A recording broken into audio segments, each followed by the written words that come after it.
I think this thing is live. Are we live in the very not well lit Z05 studio?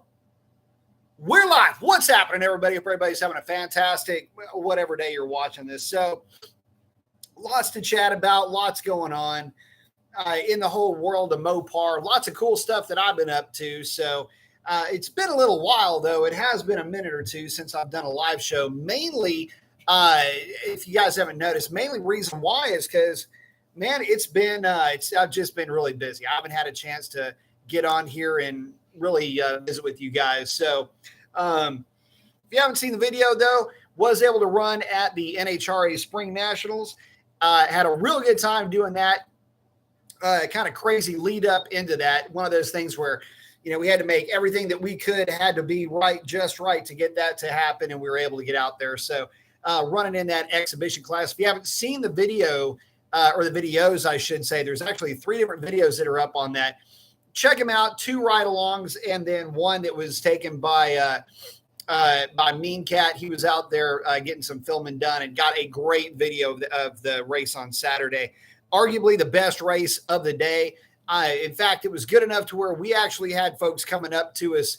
We had the cars on display here in Houston, and we had folks coming up to us saying, hey, listen, we saw the race, videotaped it.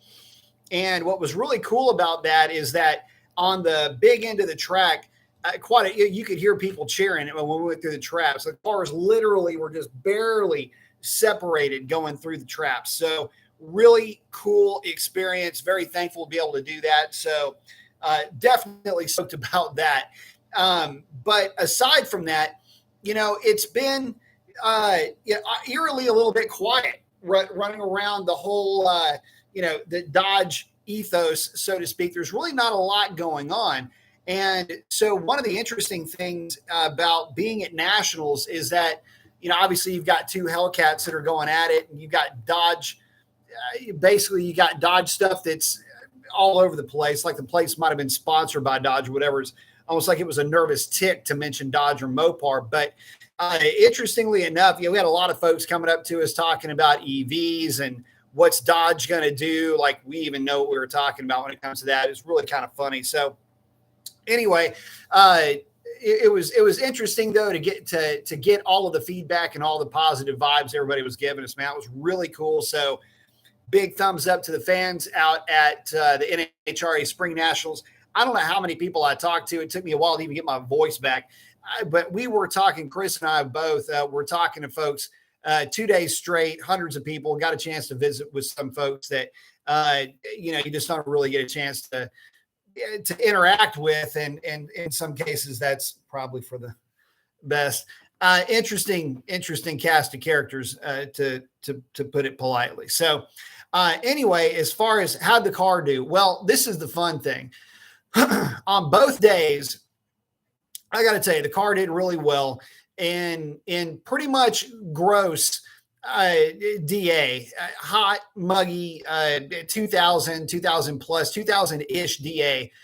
The car was running out a 1052 with an X, with a number, but it went a 1052 at about 131-ish miles an hour, give or take a little bit one way or another. And what's funny is that last night, I backed that number up, same DA, basically 2,000-foot DA. Car goes out and runs a 1050 with a 9, with a little bit of a rotation of the tires out of the hole, but not much. But that's the race where I was racing that Model X Plaid. And the funny thing about that race is that I was all over that Model X for about the first half of the track. And then the Model X remembered that it was a Model X Plaid and proceeded to just take me clean to Gapplebee's. So, it is kind of what it is when it comes to that kind of stuff. I mean, when you're talking about that level of performance, that much power, there's only so long you can stave it off. And it really was an interesting race to see just how well that Model X ran. But aside from that, day for day, the car went 1052, 1052, 1052. And I was real happy to see the consistency there with the car. Didn't get a chance to run on Sunday at the Nationals, which was a real shame. But I did get to kind of back that number up a little bit at the drag strip. I was hoping to get like a mid 40. I thought the car ran a 1040. Felt really strong, but again, that slight rotation coming out of the hole killed just enough time on the starting line to, for what it's worth, basically it's about half a tenth on the 60 foot, which is about a tenth on the back half of the track. So I was right, at least in my assessment, had I not spun, but I did spin, so I was wrong. So I did that. All right. Anyway, let's see. Let me check in with you guys. Eric is in, got the flex. I like it. Let's see. Say a little bit of this, a little bit of that, saying happy Saturday night, B. Mason. Hey, thank you very much. Ryan saying, "Sup, Professor, what do you think the red eye will run in the quarter mile with the direct connection stage 3 kits?" It depends on the DA, depends on where you're at. You're going to be, it's going to be a 9-second car, I'm sure. If you're talking about the race gas kits and all that, basically you're going to turn a red eye into a demon with that. It's no secret what they're doing there. And, if you're running the thing on 100 octane race gas, I would be surprised if the thing didn't have if it at least didn't have the chops to get a 9-second pass out of itself. But again, there's some prep that you're going to need to do to get it there, but low 10s will certainly be well within the range of what that thing should do. 10 teens should be a foregone conclusion. But again, it's going to depend on the DA that you're running the car in. Smoking saying, "Howdy, Professor. Your runs at the NHRA event were pretty awesome. It's fun to run with a huge crowd." So to that point, this is kind of the weird thing about it. And this is something that we were talking about, Chris and I were. What was weird was just how quickly you don't notice the crowd. So if you watch the ride-along video, you can hear me going, "Man, this is cool. This is great." And then this is the weird thing. And any of you guys that have, played sports, any of you guys that have, done any kind of, boxing, anything like that, racing is no different than that when it comes to this aspect. Whereas it's cool and you notice a lot of things going around, but once you're on the field, once you're in the ring, you literally don't notice any of those things. And it's the exact same thing here. It was cool when I was taking it in and kind of absorbing it, but once it's time to go, man, it's go time. And when the guy gave us the signal to pull up, I immediately didn't notice the crowd at all. It just looked like colors. It looked like different colored seats. They could have had nobody in them.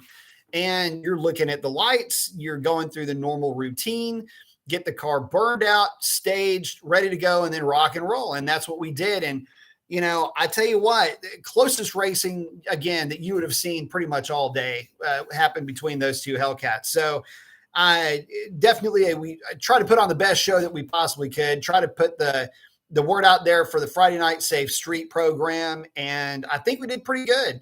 So, I mean, when it comes down to it, though, it doesn't suck having two really well-sorted 100% emissions legal Hellcats on stock boost get out there and put on a show for you. So, but yeah, that was pretty cool. Running in front of a crowd was really cool. And by the way, you notice the crowd after everything's said and done. That's actually when you notice the crowd. But yeah, it's weird. You notice it before, don't even notice anything during though, and during the whole workup and getting the car sorted out and everything, you just don't notice it. It's weird.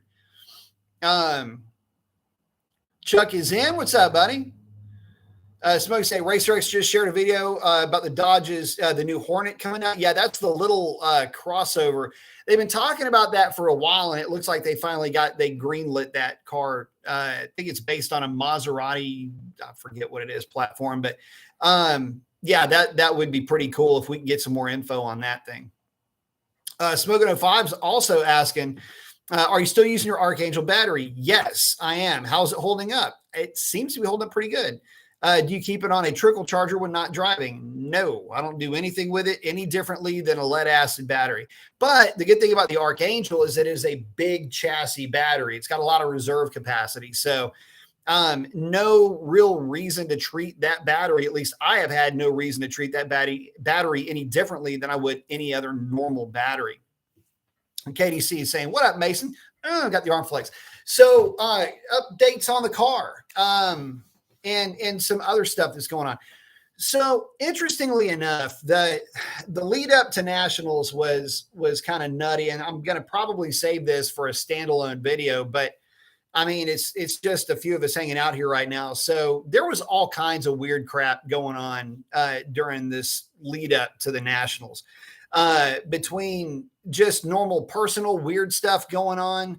And, I had a massive allergy attack like the 2 days before, leading up to this. Tires were running a little bit late. I had to get a new set of tires for the car. It took a minute to get in. And when they went on the car, it was really kind of spooky because I had another set of tires before that were a set of Mickey Thompsons that were faulty, that were basically factory bad from the factories, like a core shift almost, where if you can imagine a tire being two pieces and you can imagine one side of the tire being higher than the other like that. That's what happened with those Mickey Thompsons, like they had a core shift or something. Anyway, so that ate up a part of my life. And then obviously Hoosier, being awesome as always, got me a set of tires in no time flat. We're able to get those tires, get them mounted, balanced on the car, get them seated in, broken in. And then that's about the time that I thought that I had a bad fuel sending unit on the car. And so I thought that it might've been showing a different fuel level, only a brand new fuel pump though. So didn't really work out. Come to find out, it looks like I've got a bad fuel pump control module in the car. But leading into the races or leading into nationals in the race, I had originally thought I just had a bad sending unit, but that fuel pump control module could have flaked out at any given moment. Also, the car seems to have a body control module that's a little bit testy. And if you've never owned or had one of these cars where the body control module decides it just kind of wants to flake out randomly, you'll get weird codes that'll come up out of nowhere, like your blinker doesn't work, even though the blinker is working. The window, the feature on the window where it kind of comes down a little bit when you go to open the door, and then when you close it, it comes back up. That will quit working, or it will work sporadically. So it's kind of a weird deal. Now I did reset everything, and I think everything's kind of back to being normal. But anyway, it's just kind of a weird thing. So just some weird stuff leading into getting the car out there and getting it on the track. Initially, it was kind of funny because I had originally thought that there was a chance I wasn't going to be able to run the car, which would have been a real bummer. So,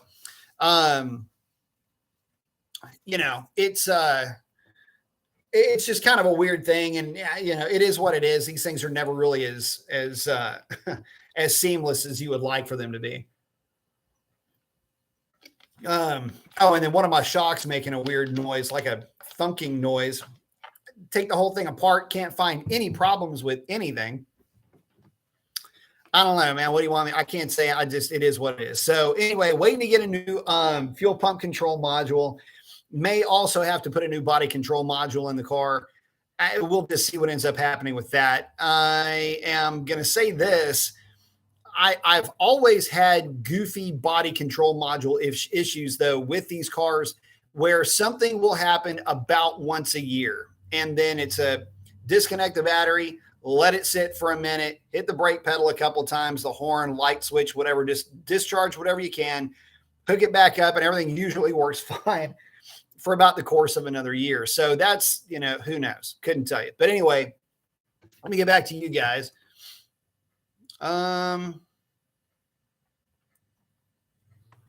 Let's see. Let me check in with y'all. Let's see. I think it's KDC saying what up. Eric saying 05 Ram the house. Very nice. Sean saying he got a really good offer for his 2019 Scatty. Might be upgrading family to a Hellcat. Very nice. Congrats on that. Shiv Nation is in. I don't have my shades over here. Somebody's saying food shortage is one thing, but don't mess with the guys' racing equipment. Uh, Tire shortages are real. Yeah. Yeah. Big time. In fact, tire shortages are a problem, but quality control is an issue too right now. Brando's asking, do you think it's a good idea to buy a Hellcat that's built with a lot of power mods? It's both good and bad because you don't have to spend the money on the mods, but you don't know how bad the car has been run, I guess is what he's trying to say. Look, it depends on the car, depends on the owner. Obviously, it depends on who tuned it, who's worked on it. There's a lot of things that come into that. A lot of things that come into that formula as far as do you buy it or not. You know, what'll take you in that direction. You know, he's asking, so what I prefer, a very fast track car or a very fast straight line car? It all depends on what you're going to be doing with the car and what your mood is. I mean, a very fast track car and very fast is going to mean something different to me than it might to you. So saying the brand new regular Hellcats and Camaro Z01 are about the same price. Why do some choose the Z01 instead of the Hellcat? Hellcat has more power is because they like the look better. Could be the look, could be the handling. The road feel in the Camaro is amazing. It's lighter, a little bit more fleet of foot. You don't feel the weight of that car like you do in the Hellcat. So, you know, there's a lot of reasons to like the Camaro. Styling just being a kind of a smaller part of it. They're really not a bad car. It's just really not my cup of tea. I mean, if I wanted a car like that, I'd be more interested in a Corvette than I would be a Camaro. And I think, you know, and I might be onto something here, but I think that's one of the reasons why a lot of folks have, you know, shied away from Camaro. The only Camaro that I actually really like a lot is going to be the ZL1. I don't know. You can mod anything and make it fast. It's just, if I'm buying something from the factory and I plan on not really, what is in my freaking face? And I'm not planning on building something that's going to be a monster, then I'm going to take something like a ZL1 and just enjoy the car. The problem with the ZL1 though, and this is one of the issues I think with problem with Camaro just in general. It's always tried to be more Mustang than the Mustang. And in a lot of ways, it has been better and beaten the Mustang. But one area where it never could was it was late to the party with positive displacement supercharging. Actually, Challenger's the latest in that endeavor. But beside the point, the fact of the matter is you had the GT500 and then you had the ZL1. And the ZL1 was always kind of less than the GT500.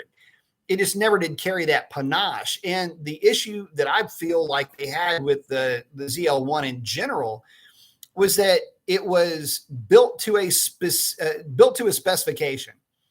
So in other words, you're marketing and I'm an engineer. And marketing goes, man, we want a car that makes 650 horsepower. But it's only got to cost so much. And I'm an engineer and I'm looking at this and I go, okay, well, got an engine. We need to put a compressor on it, supercharger. So what's the cheapest, easiest way we can get to this power number? Well, they're going to max out a small supercharger. And the problem with doing that is that it creates heating issues and all this other stuff.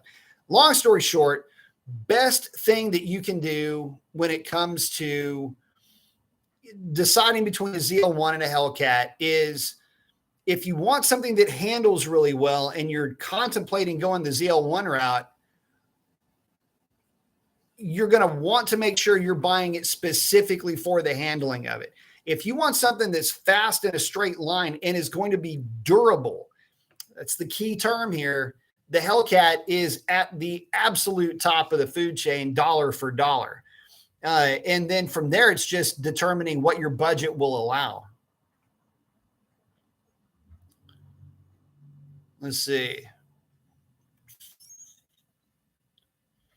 Katie C said, hey, just found out recently why you should not roll a 5.0 10-speed while in a 345. Yeah. Would you say forced air is the only way my 2014 will hang from 60 to 130 with those cars? Yeah, you're going to need to get a Pro Charger, something that's going to like to live on the something that's going to want to live on the big end of the power range. You're not going to want to go at it with any kind of nitrous or a roots blower. It's just not going to help you. And, you keep that thing around 7 or 8 pounds of boost and you'll be able to hang with them, but that's about the best you can hope for at that point. Dan saying, other than the intake manifold, the cam in the truck 5.7 is different from the cars. Yeah, it is a little bit different than the one that's in the cars. I believe it's got a little bit more duration, if memory serves me correctly. But it's not by much at all. In fact, I wouldn't even bother worrying about cam one versus the other. They're both actually not bad camshafts. So, something to consider. I mean, you've got in the truck or the car, doesn't matter. I got to sit here and think, is it a different cam? I know the phasing is different. If I remember correctly, they're both like 215, 220 cams. They're not terrible, actually. Anyway, where I'm going with that is, and they've got a tighter lobe set than the 392 and the Hellcat cams.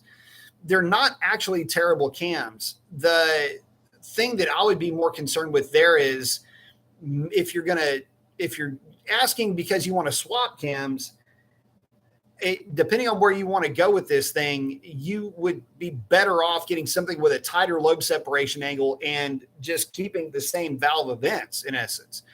And that would actually work out pretty good. And with a limiter, with something with like a 113 lobe separation angle with like a 220, 226 type of a profile, with an intake center line of 109 and just lock it, that would be actually ideal for the 345 and for the 392. Actually really likes that cam a lot. Chuck's saying I've beaten a few 5.0s. Oh, this thing just flew off here. Guess that got retracted. Natalie. Whoa, I just zoomed in on everybody. Hey, babe. Smokey say road courses are really fun, but it's much more expensive than drag racing.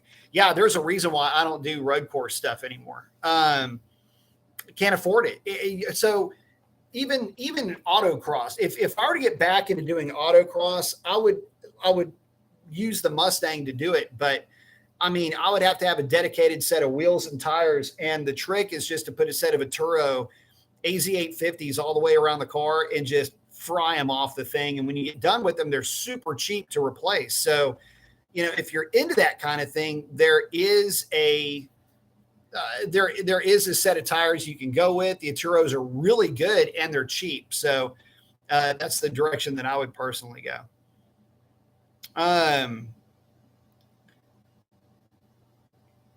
Brandon saying, did you get that street light back at 3 in the morning when nobody was looking? No, actually my wife and I found that one, and I did another one that's in a little bit better shape down here. I rewired them, found them at the dump actually. And they work really, really well. But yeah, they're LEDs. They're super bright, especially when you're in direct line of sight with them. But no, I rewired them and put them on a switch. I can actually go back there and turn that thing on. Back. Since he asked about it, is this thing even plugged in? Oh, it's a mess over here. Here we go. See what I mean? They're kind of bright.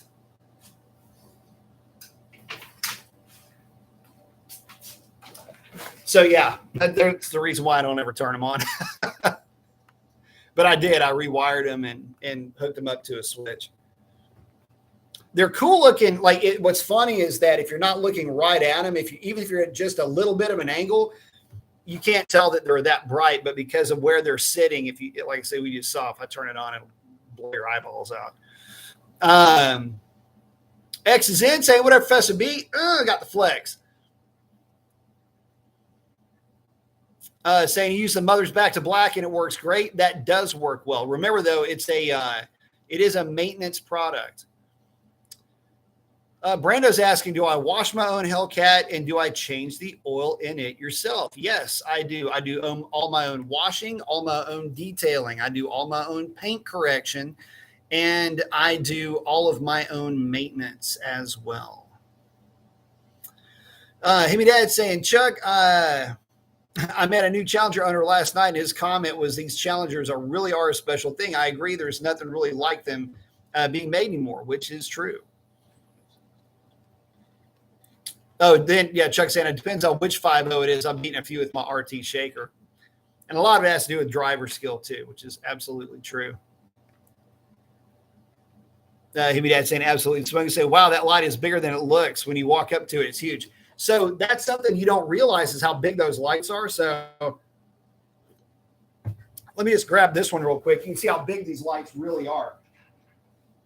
Kind of puts things into perspective. But yeah, this is a normal street light. So whenever you're coming up to a intersection, this is how big that light is. And it's weird. You don't really notice how big these things are, but I mean, this light is way bigger than my head. So yeah, and this is the one, actually, it's in really good shape. But when it kicks on, it's just like the other one. It's crazy bright. The other thing is that they're made out of plastic. Back in the day, they would have been metal, but nowadays they're this plastic. And after a certain number of years, they have to get rid of them and get new ones. So there was a whole bunch of them that were just thrown into a pile, and I was able to fish out the 2 that were actually salvageable. So, but there you go. You got to be kind of careful with them because they're brittle.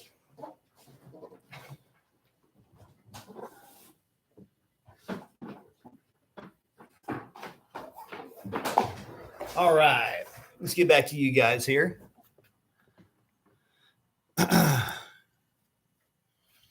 Oh, X saying, yeah, it's a 2017 Challenger, and some of the plastic parts were fading a little. Thanks to the Alabama heat for sure. Brought the back to black to life a little. Very nice.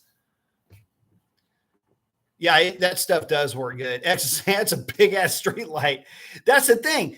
A lot of folks don't realize how big that stuff is. So, it's just, people are familiar with how big a stop sign is. But even then, it surprises people to notice just how big stop signs are huge, but you just don't ever notice it because, you're in your car and you're kind of far away. And we say, wow, Hugh, I bet they put off some heat. Actually, they don't. They're LEDs. So they stay super cool to the touch. Can't even tell that they're on, actually.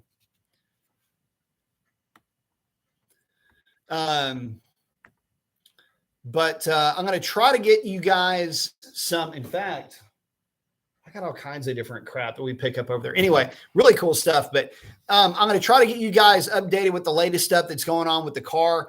One of the things that I'll be talking about is the fact that we're coming up on what is, in essence, the car's 7 years old now. Its birthday was, November 19th.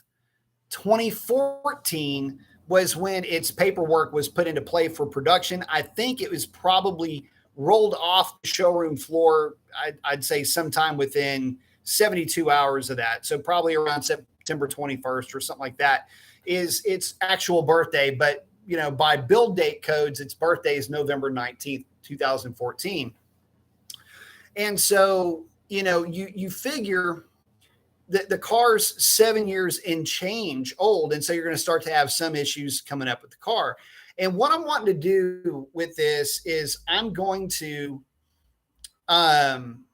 basically what I'm going to do is I'm going to kind of chronicle all of the weird little things that have been strange, like kind of the weird stuff with owning one of these cars for so long. Body control module issues, fuel pump control module issues that I possibly am having now would be in addition to having to replace a fuel pump, having to replace 2 front speed sensors, 1 hub along the way.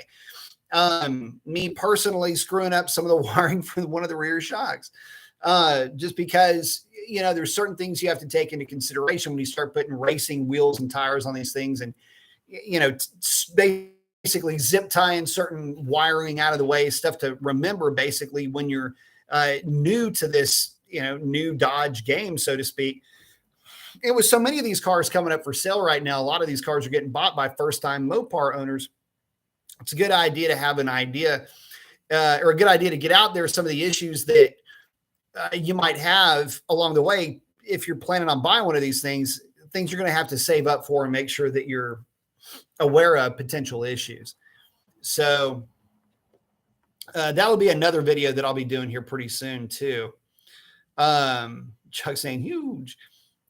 Brenda's saying try and collecting different road signs that are thrown away. I've got a lot. I've got, let's see.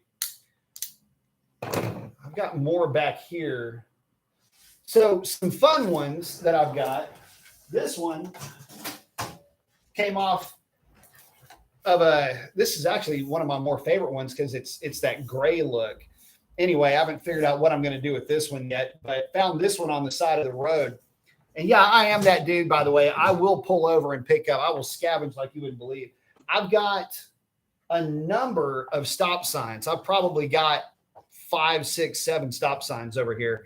But if you're not familiar, if you've never really gotten close to a stop sign before, if y'all like that light, I will show you one of the stop signs sitting over here. This is just a normal stop sign.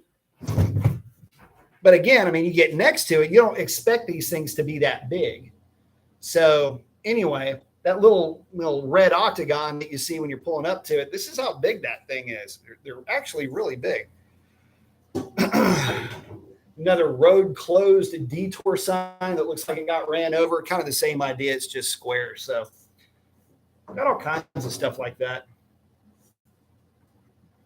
Anyway, street signs make for, something pretty cool to have laying around. So nothing else is fun for raw materials. Let's see. I'm going to put my glass. All right. My glasses of Moparing over here. Let's see.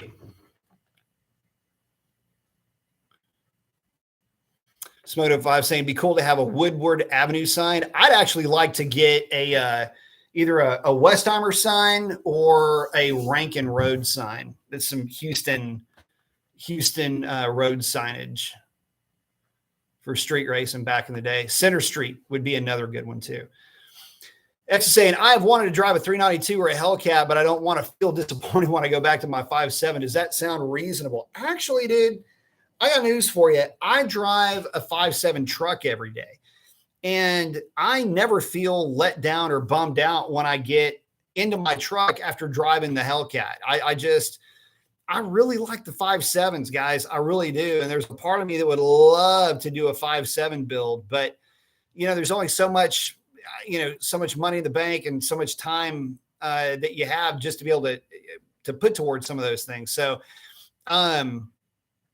but you'd be surprised. You'd be surprised. There's a lot that I think you can enjoy with your 5.7 that you can't enjoy with a 392. And look, the fun is really from 0 to 75 miles an hour. I'll be real frank with you, bro. If anything after that is putting you into 0 to jail kind of mode. And I know that it's easy for me to say that. Okay, look, I get that. But again, the work trucks are all 5.7 tradesmen's, and they're a lot of fun, man. I love those trucks. In fact, I mean, I've already laid claim to mine. So, once it's not going to get retired from me, it'll be retired from the company. But when it gets retired, I'm just going to pick it up. So that's how much I like the truck. But here's the thing.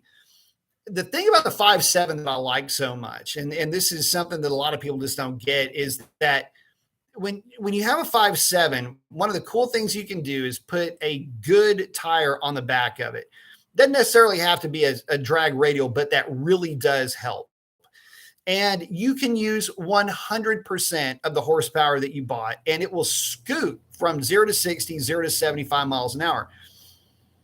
The problem with the 392 is that it's hard to get it to that speed because it just wants to light the tires up and smoke the tires, which is adorable for about the first 15 or 20 times you play with it like that. And then after that, it's more annoying than anything else. But yeah, it's faster once you get it past that 70 mile an hour range. But tire for tire, 5.7 will be all up in a 392's business till about 75 or 80 miles an hour. And then, yeah, the 392 is going to start marching away from it with authority, but that's not the point. You're already going way above the speed limit, man. What are you doing? You're not going to be roll racing a Dodge anyway. That's not their forte. If you want to roll race something, get a Mustang, and that's all there is to it. That's what they do best. But drive your car and then drive a 5.0, especially with the 315 gear, and you might be a little bit bummed out with how the Mustang drives. So just my own experience, if nothing else. Brando saying, imagine you get the Hollywood giant letters. Hollywood land. Yeah, those letters are huge. Smokey saying he loves his A8 392, but would like a manual 392. They're fun to drive. Shane's checking in saying, howdy, Alabama's coming in. Nothing makes me feel as free as a bird like a 5.7 liter Hemi. I like it. Yeah, I like the 5.7. They're a lot of fun. The problem with the 5.7 is that the 5.0 exists, and that's in the guise that it does. 465, 485 horse, whatever the number is these days. Ford doesn't have anything else to put that engine in. It either goes into a Mustang or a truck. And there's nothing interesting about the lineage or the DNA of Ford when it comes to pony cars right now. What would be cool as hell is if there was a Mercury Cougar variant with the 5.0 in it, something that would be an actual competitor to the Challenger. The Mustang's not a competitor to the Challenger, but put that Coyote motor in a Challenger-esque body and just look how much better the 392 is than the Coyote at that point. When you have a little bit more weight, a little bit less aero working in your favor, and you got a car that's, not a fun-sized interior, so to speak. Let's see.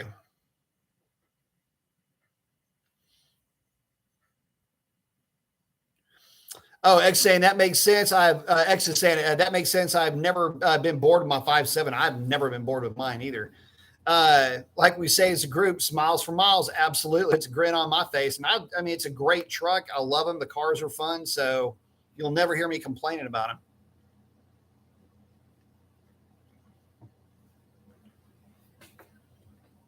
Oh, Mark saying, totally understand that. Love my 5.7 in the city highway is fun, but not the same. Yeah, they're good. They're fun. BB78 saying, just sharing that I am no longer modifying my Banks car. Good point. Officially paid off. Celebrate that, my friend. Celebration with some JW Blue, baby. That's what's up. That used to be my weapon of choice back in the day. So good on that. Congratulations, my friend. It's always a good feeling to get that thing paid off. I know when I got my stuff paid off, it was pretty awesome. Funny story. I just literally got pissed off at the bank one day and just said, you're not getting one more dime of mine on interest. So it might not necessarily been the best financial move in terms of short-term fiscal responsibility, but we're back to slack water on that. But congratulations on that. Very, very cool, man. Very cool indeed. Extent, I hear you smoking. Brandon saying, I have a V6 Challenger. Would it be dangerous for me to get a Hellcat Red Eye? And also, do you think it's a good idea for a young person to buy a Hellcat Red Eye as their first car? I think it's a terrible idea for a young person to get a Hellcat of any kind as a first car. Not because the Hellcat is inherently dangerous by nature. It's not. It's actually sedate. It's in some ways, you could make an argument that it's safer and more sedate than the NA cars to a point. But here's the thing. You don't have the experience yet to deal with situations you can find yourself in. And the problem is you're going to find yourself in more situations when you're young with a car like that. So, I've seen young guys get super powerful stuff and not have any issues and, be as responsible as the day is long. I just personally, I would advise against it. Learn to be a much better driver. Get your 5.7 or get your 6-cylinder over to the autocross track, learn how to drive the car, learn how to launch the car. There's a reason why you have to learn basic arithmetic before you can get into advanced calculus. And that's kind of how this plays out. You need to learn specific vehicle driving dynamics within certain controlled situations so that you can manage something like a Hellcat on the street. It's a completely different scenario when you're on a racetrack. And people go, yeah, well, so-and-so is an NHRA pro driver and they're only 16 or 18. Yeah, believe me, that's in a very, very, very, very, very controlled environment. Don't try to conflate one scenario with the next. So just getting ahead of anything there. But yeah, learn the car, become the best driver that you can with what you've got, then trade up from there, then trade up and into the higher horsepower applications. And you'll find that you will appreciate what you have a lot more when you're really good with what you had. And in fact, you also may find that you would kind of rather have the car that you got rid of than the one that you quote unquote upgraded into. Let's see.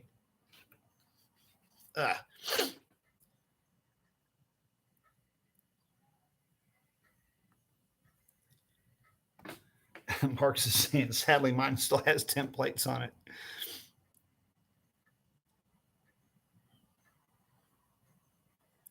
Brando's asking about if I tried the noodles thing. No, I haven't.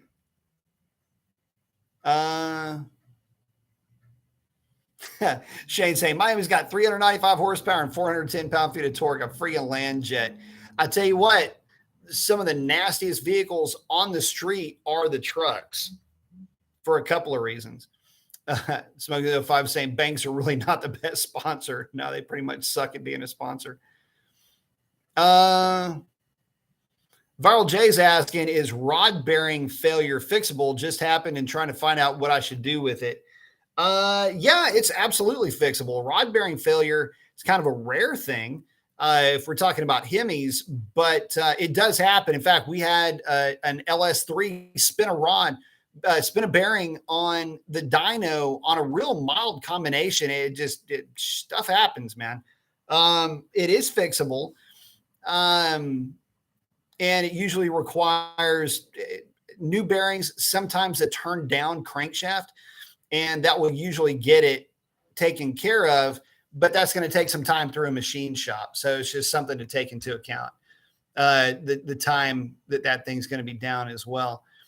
Brando's asking, did you ever get coronavirus and do you still wear face masks everywhere you go? I believe I did. And the funny thing about it, there is so I had taken both of the shots, and if you haven't ever seen them, if you have questions about it, I did a piece on the Moderna, basically the Moderna hangover, the booster shot hangover that you could get. But from there, yes. So I actually tested negative, but I'm still thinking that it was a false negative because I had what was considered to be, or what we were calling, we're just kind of joking around about it, but it was symptom roulette, where I started to lose my voice. And in the process of losing my voice, so there's some things that were going on concurrently and then some other things that would take place as well. And so I started to lose my voice, and I had an extremely stuffed up nose for like 72 hours. And then I woke up, stuffed up nose completely gone, runny nose like you wouldn't believe. Runny nose, by the way, was the worst part about it because I couldn't sleep. It was that runny. Like there was nothing I could do about it. So for about a day and a half or so, just like the other one, I would have a runny nose. That went away. Then it was, if I remember correctly, a cough started. Never had any lung problems or anything like that. Like some lung problem, like not lung problems, but like a cough. No, it was a headache, then the cough thing. And then the cough persisted for like, and it was like a, like that. It wasn't never like you're coming on glue. It's just like a real mild cough. But the first day that I had the cough, it was bad. And I had it was like blowing my mind how bad the headache was. But that went away in 24 hours. But I was never, this is the weird thing, I was never sick. I had a symptom that was annoying, but I was never sick. I felt fine. Clarity of mind was great. Lungs great. Everything was cool. So all of that went on for the better part of a couple of weeks. And I think that I didn't get tested in enough time, because when I did get tested, it came up negative, which I was like, this is an absolute joke. There's no way I didn't get it. But anyway, so that was my coronavirus experience. I don't just like, in fact, I had the exact same cadence of symptoms in the exact same timeline that one of my coworkers had. So, and this is when we're separated by half of a country, and we still had identical, and he tested early and was tested as positive. So, as far as masks go, no, I don't. I'm way no on the mask. Not that I don't believe that they work. They're a mitigating thing, but I don't do that. Chuck saying on my Mopar Chuck, thank you very much. I appreciate that, brother. Saying thank you for the super chat. Saying on my Mopar connection site, there are some cam packages boasting some big horsepower numbers like 120 and more. This doesn't sound right. My shop told me 45 wheel horsepower on a cam for my 345 Challenger. Yeah, 120. No, that dog won't hunt. Let me just tell you this. All of the cam, every single one of them that uses the factory intake manifold, every single one of them that I've seen on a Mustang dyno, and please understand that talking dyno numbers is weird because I know how dynos work and they all read inconsistently, even the same dyno.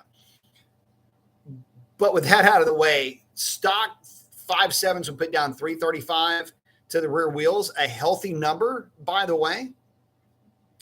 And with a cam, you would be looking at 365, 370 with the stock intake manifold, maybe 375.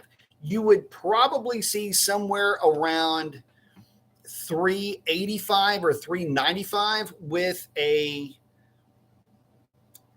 6.4 manifold, but obviously you'd have to be able to control the short runner valve, if that's even worth it to you. But no, you're not going to be running away with 120 horsepower. That would mean that your 5.7 with this cam upgrade would go from making 335 to 455. And there ain't a law of physics that allows for that level of gain. It just doesn't work like that. Not with that cam. And regardless of what exhaust you're putting on it. By the way, that's with the assumption that you're putting long tubes on that car along with the cam. Let's see. Gary saying he's getting 8 millivolts a knock on only one bank while driving on the freeway that I never got on the other bank is 0.3. Any ideas? E85 Hellcat. So the funny thing is that the knock sensors are not always going to be consistent. They are there to catch big voltage numbers. Don't worry about what you're seeing going down the highway unless you're seeing, like, it'll go from, I'll even just say it's reading 0.8 of a volt, and then it goes to 2.6 volts for seemingly no reason under the sun. That's what would probably give me a bit of a pause if you're just at cruise. But you have to remember that the knock sensors, they work within a range. And again, don't really worry about knock sensor voltage. Think of knock sensor voltage more in the abstract. You don't want to see voltage above 2.5, 2.75 under very high load conditions for any extended period of time.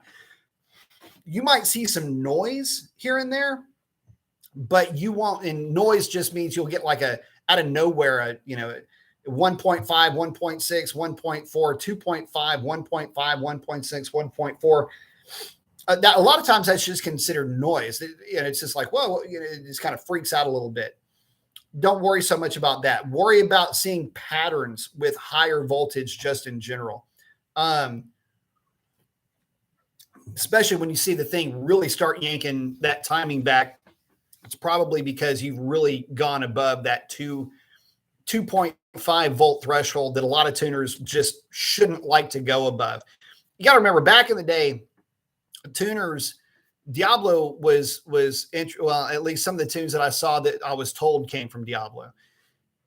So one of the issues that one of the things they would do is they would just put every voltage to 3 volts. And the problem with doing that is you are in essence only letting the car pull timing if there is absolutely some significant level of knock. But what that would not allow the car to do would be to pull timing for low speed spark knock, which may or may not be a thing. In other words, high load, low vehicle speed, but not necessarily at wide open throttle. And that's an area that a lot of people completely overlook and forget that, yes, that's still a power enrichment situation, even though you're not going to power enrichment fuel necessarily. So a whole lot of complicated stuff. Not trying to blow your mind here with this. I just want you to know that if you're seeing something like that, you're fine. E85 is going to be one of those saving graces for anybody. 85 is a cheat code as far as I'm concerned. It's really good stuff. So yeah, don't let that bother you at all. Mainly pay attention to the knock sensor voltage. If you start seeing under high load, significant voltages, and again, significant is going to be 2.25, 2.5 and up consistently. Now, if you've got long tube headers or a different supercharger or something like that, a lot of times tuners will, although not make the knock sensor voltage completely numb, you'll see voltage 2.5, 2.7 in your table, primarily because long tube headers are simply just noisier in general than the manifolds that have the heat shielding and all of that. You got to remember, they're listening for a certain octave or a certain resonance. And long tubes just piss off knock sensors like crazy. It freaks them out. They think there's problems all over the place. So just some other things to consider. But I doubt that's your case, just something that I wanted to throw in there as a bonus. Casey is saying, Mason, let me tell you, I gave up roll racing as fast as I got into messing with 5.0s. I'm going to stick to the street with my cammed RT 373 Nag 1 car. That's a fun-ass car. On a tire and call it good. Probably one of the more fun cars that you'll ever own. And that with that combination, that's basically the combination that I would want to put together. Shane saying we have a 2020 Ram Classic SLT. Can't say this about a lot of vehicles, but this one time I wish I could see to drive. Man, I'm telling you, they're a lot of fun, and I have had nothing but good times in the car. But I don't know. Or in the trucks, rather. They're always more fun to drive.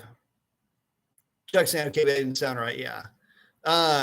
Yeah, that's not right at all. That's a legit number if you put a Pro Charger on it. But 120 would even be knocking on the door of the high side. You'd probably just look, anything over 100 horsepower will be good. 430, 440, and just, let that ride to the rear wheels. But thank you very much, brother. I appreciate that contribution to the cause, my friend. Brando's asking, who was the best 80s action star, Arnold Schwarzenegger or Sylvester Stallone?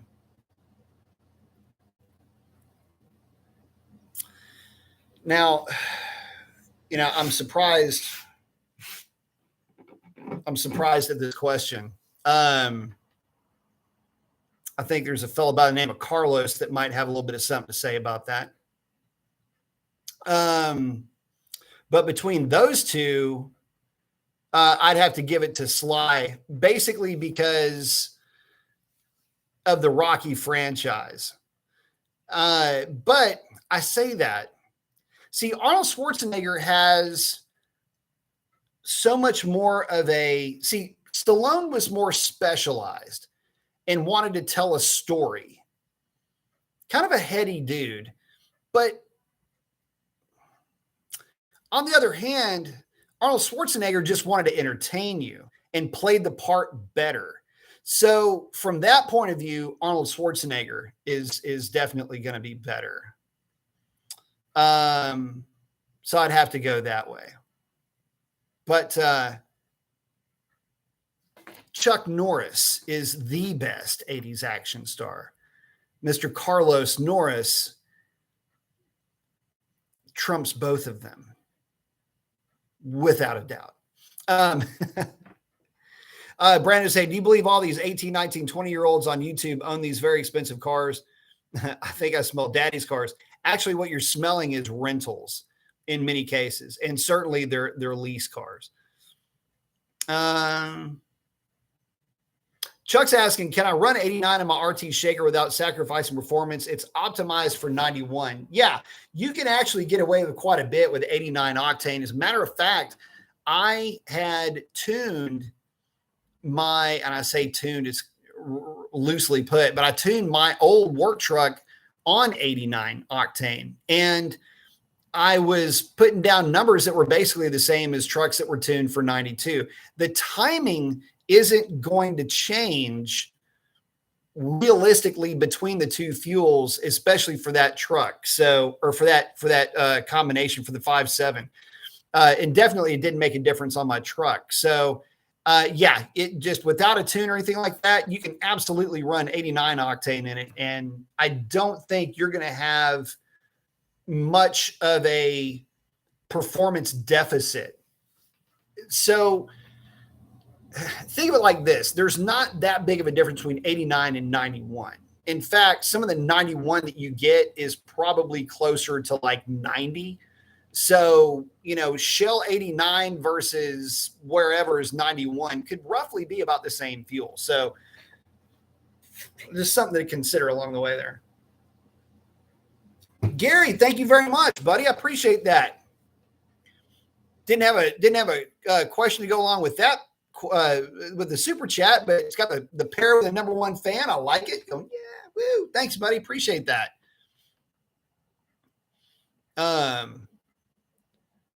He's saying Lone Wolf McQuaid. Yes. 2 weeks. Chuck saying the tone is still sweet and torque. Mark is saying the regular RT recommends 89, which is actually different. What is actually different on the shaker?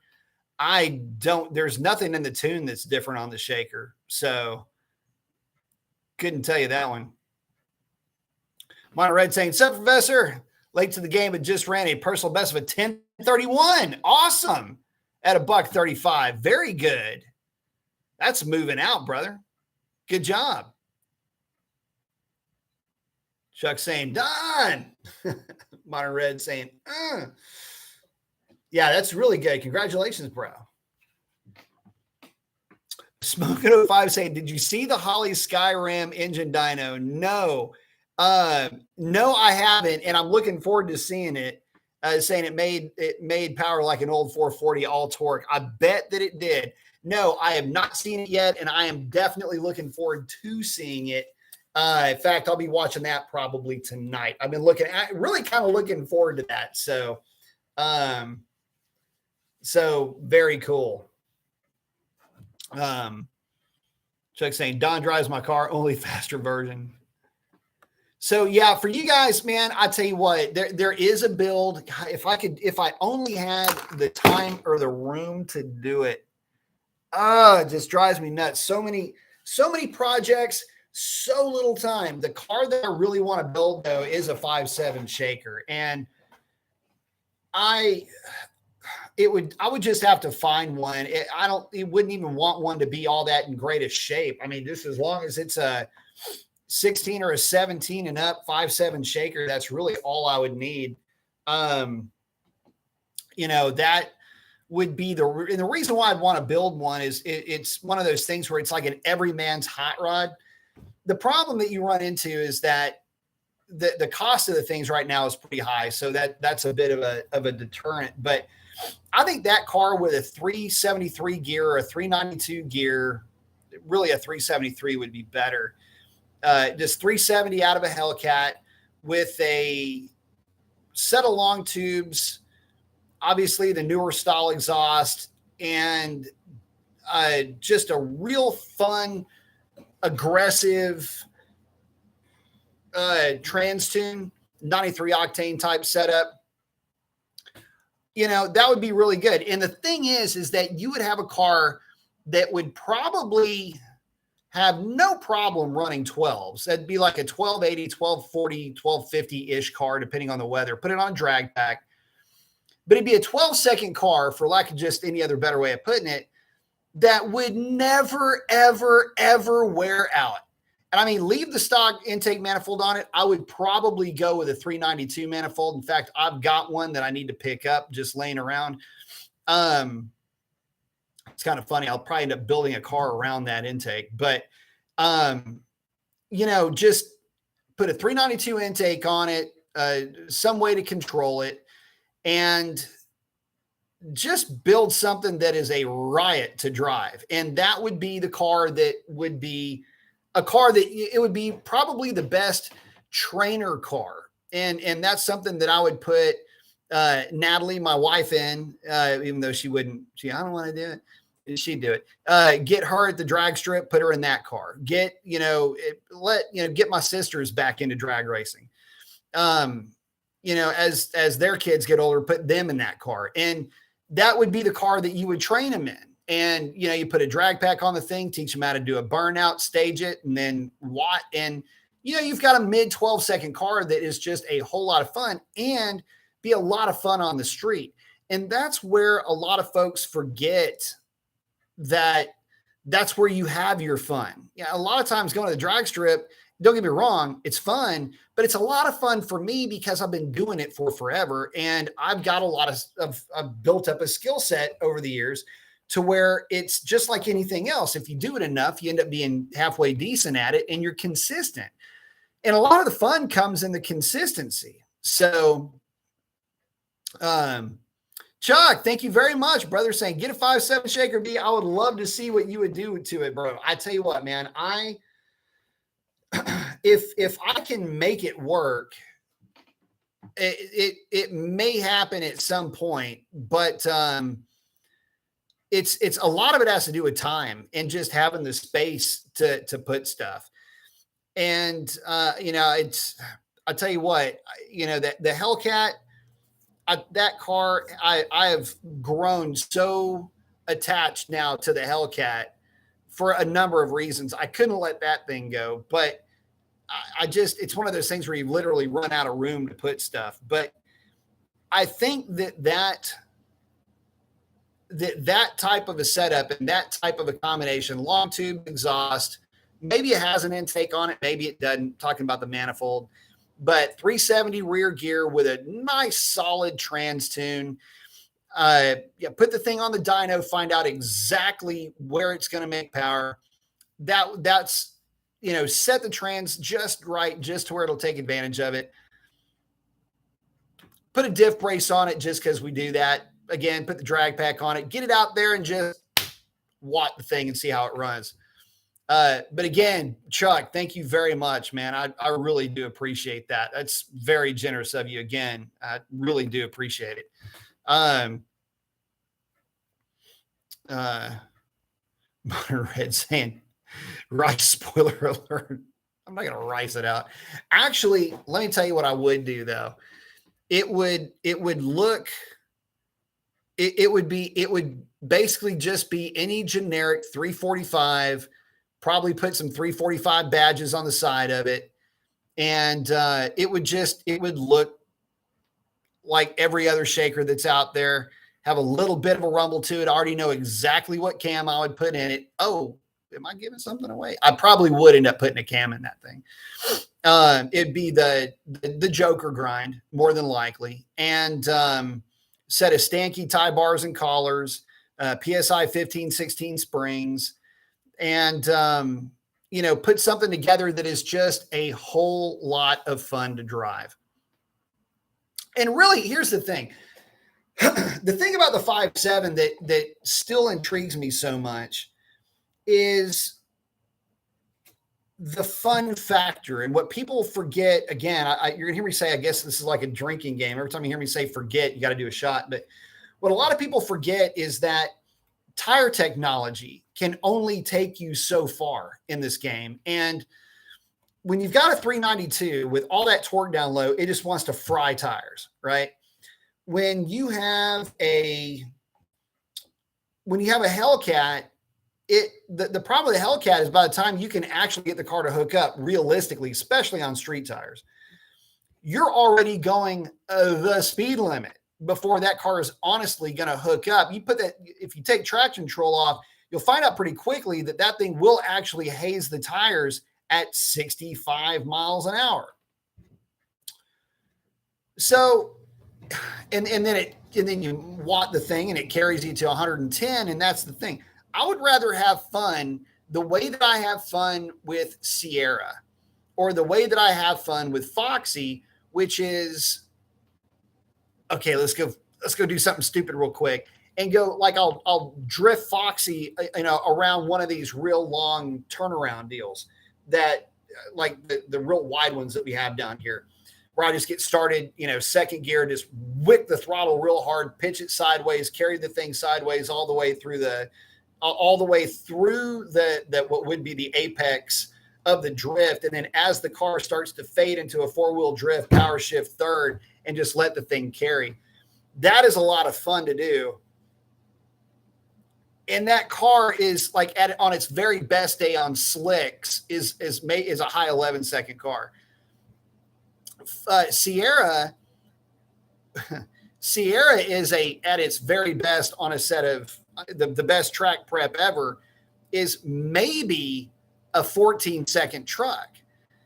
And it's a riot because you just stomp the throttle and it's wham, and it goes straight into tire smoke. It's just, I love driving that thing.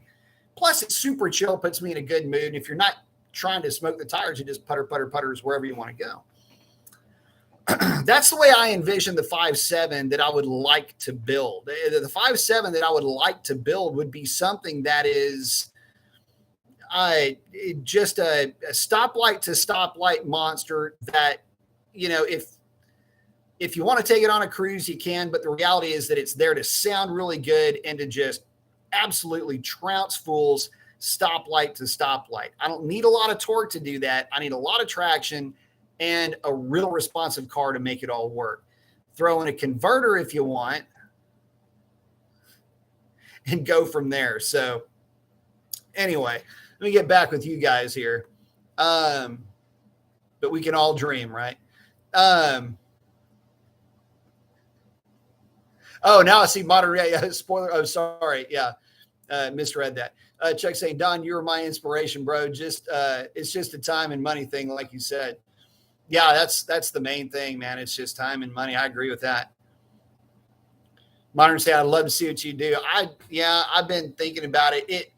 I don't know if it'll happen this year, but I just screwed something all up. I don't know if it'll happen this year, but I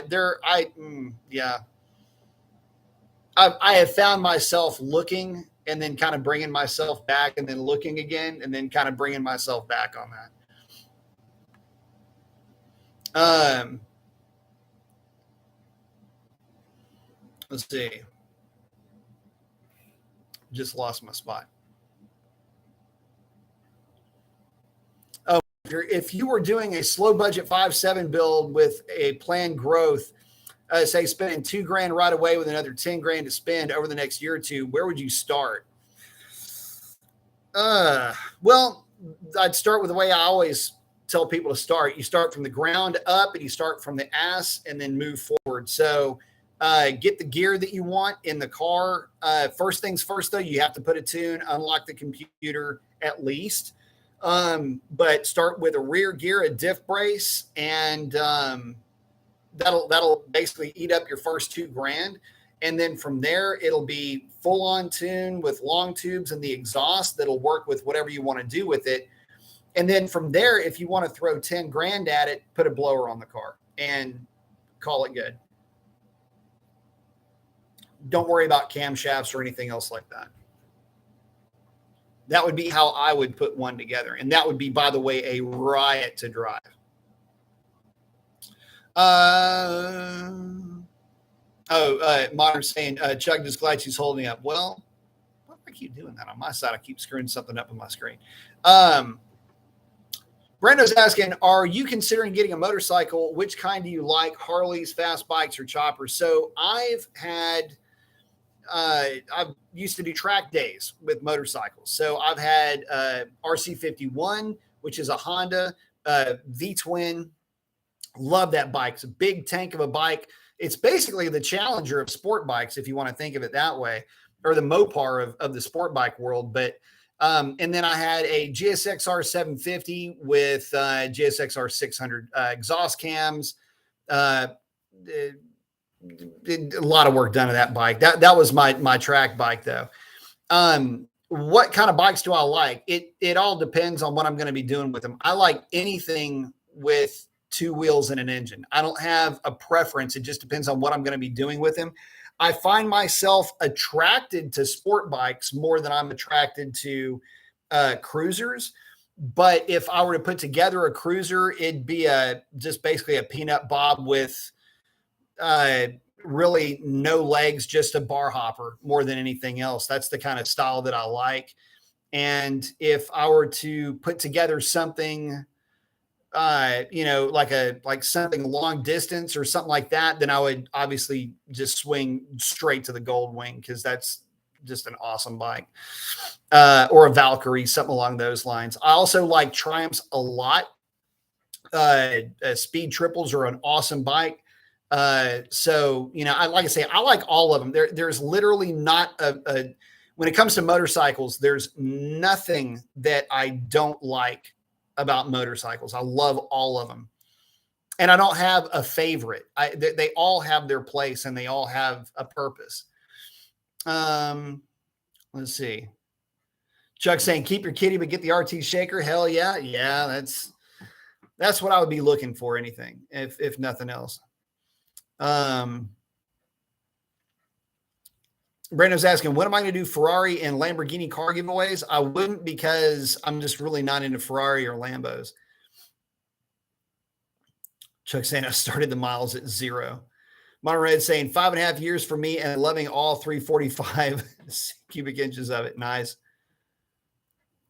Chuck saying he's sick to CV racing an RT shaker. I tell you what, the reason why I started thinking about, so let's talk about that for a minute. The reason why I started thinking about doing a build on an RT and not a 392 is I've already done the 392 thing. And as neat as the 392 is and can be, it doesn't have the fun factor that the RT has. The other thing is that at some point, not that the Hellcat is going to be retired, but I'm going to want to take on a new challenge, and I'm going to want to try to do something a little bit different and maybe have the same mentality that I have with the Hellcat, maybe transfer some of that over to an RT. In other words, make it a parts bin car. Revlon, AK Chandelier, she's a parts bin car, man. It's got a rear seat delete that's a Mopar part. It's got a rear gear in it out of a Scat Pack. It's, aside from that, all stock parts except for a set of TBA pulleys that, I got because the stock idler pulleys look terrible, and a JLT intake because, dude, it sounds amazing. I love the sound of that thing. So, but that's it. There's really nothing else to the car. It's a bunch of stock parts. The RT is intriguing to me, though, because I know that I can build a 12-second car out of an RT, but with a twist. See, I can build a 12-second car out of an RT with just a gear, long tubes, an exhaust, and a tune, and have something that is fun for the whole family. I mean, it'd be the equivalent of basically building a car that would have been considered, keep in mind, if the Hellcat didn't exist, would be considered right up there with any of the SRTs that you'd see running around. So, without putting goals together, saying, well, I want to build a car that's as fast as a 392. That's not the idea. Really, the idea would be to leave it more or less stock cam, just with exhaust and everything else, and get out there and enjoy the thing and have fun with it in a way that is completely and 100% non-invasive when it comes to stress. You know, an RT shaker that's built to that type of a specification would come in really fun in a situation like this. Best 2 out of 3 on any given Friday night, everybody has to drive the same car. Who can get the best time out of that same car and build something that everybody could drive and get out there and have fun with, or that anybody could drive and learn how to go fast with. So that's the reason why the RT to me is a lot more intriguing, is because we're not talking about a car that's going to be trapping 120, 130 miles an hour at the back half of the track. You're talking maybe 107 and, 108. And that's a fun place to be. I mean, look, my coupe back in the day was a 108 mile an hour car. It was a 1240, Foxy is, like I say, on a tire, probably a high 11-second car, but on a drag radial, just rolling out and just kind of like you see me do in the videos, 1230, 1240 cars, same thing. So, that's the fun zone. And that's when you can actually teach somebody or have those little competitions, and it makes it fun again. And that's why for me, the RT seems like, for all intents and purposes, could end up being more fun. And I get it. Look, it's always more fun. Oh, mine's faster, mine's this, mine's that. The problem is that argument only works, and that mentality only works when you're laying it on somebody that the same principles matter to them. But for me, I really don't care. So I'm more there to have fun and, eat some chicken strips or a hot dog and just enjoy the time while I'm there. So anyway, well, I don't know. We'll see. Plus, I don't know how much longer we're going to have a drag strip down here. So that's going to play into this a little bit as well. Let's see. Chuck's saying again, it'd be fun as hell to get an RT shaker though. Oh, Chuck's asking Borla or MagnaFlow catback. MagnaFlow for me, for the sound of it. They sound to me, I like the sound of it a little bit more than Borla. Borla's got build quality down to a T though. Don't mistake my liking for MagnaFlow because it's better all the way around. I think Borla has better build quality, but MagnaFlow I think sounds better. And basically MagnaFlow is more or less the same as the stock system that comes on the 392s and now the RTs as well. Let's see. I mean, really, really good stuff. Mark's asking, how safe do you think putting a blower on the 5.7 is without doing internals? Very safe. You just don't want to really boost it that high. Run good fuel with it and make sure you've got somebody tuning it that knows how to speak Mopar. Oh, Chuck's, hey, Junior's saying, howdy, B. What's up, Junior? Chuck's saying knuckleheads are cool. Knuckleheads are pretty cool, man. I like those things. Oh, Junior's saying Brando 2021 Indian Scout Bobber loud exhaust upgrade. The Indians are actually really nice bikes. I like them real good as far as ergonomics go. Kind of tough to beat some of the Harleys when it comes to ergonomics, but the Indian is really good. Steven's in saying, Ian Brian got the flex. What's going on, brother? Barrel J saying, I know you've had a 392 before, but would it be worth it to build and being different or trade in and get a Hellcat? Hang on, let me reread that. I know you've had a 392 before. Would it be worth it to, and I think what you're asking is, would it be worth it to build a 392 up to be something, something different, or to get a Hellcat? Get a Hellcat. Seriously, don't try to be different when it comes to a 392. You're going to end up spending a lot of money on the 392 to go slower than a Hellcat, which will always be worth more money and easier to sell if you want to sell it and get something different with that money. So listen, there's no such thing as a sound financial decision when it comes to building hot rods. I understand that, but just know this, that the Hellcats are always real desirable. And if it's in the budget to do to a 392, $15,000 worth of modifications, then it's in the budget for you to buy a Hellcat. Used, but not new. Viral J saying, oh, I'm sorry about that. Modern Red saying, too many people down the 5.7, but here to tell you, it's pretty stout. The thing is it is stout. Look, so, and that reminds me. So this kind of gets me back, Modern Reds get me back on track here. So here's the thing. Before 2015, before 8-speed transmissions and before all of that, you only had really a couple of supercharged cars that were out there, and only one of them had been out for any real length of time. ZL1 was out, and you had the GT500.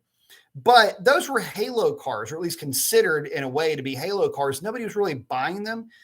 Not what they were, but not the way that you would not the way you would talk about it now. But what people were buying were the regular Mustang. What people were buying were the regular cars, the SRT, for example. And the SRT, the naturally aspirated stuff was, where's my dang, anyway, the naturally aspirated stuff was great. That's the 6.1 was making 425 horsepower. The 392 comes out, it's making 475. And, people are going, wow, that's a lot of power. Can't believe 475 horsepower. That's like the same amount of power that the GT500 was making, but it needed a blower to do it. And no. And all of this stuff was going on, and all these conversations were taking place. And again, you have to remember that that's the truth of this, is that you had a 392 making almost the same kind of power that a supercharged 5.4 was making.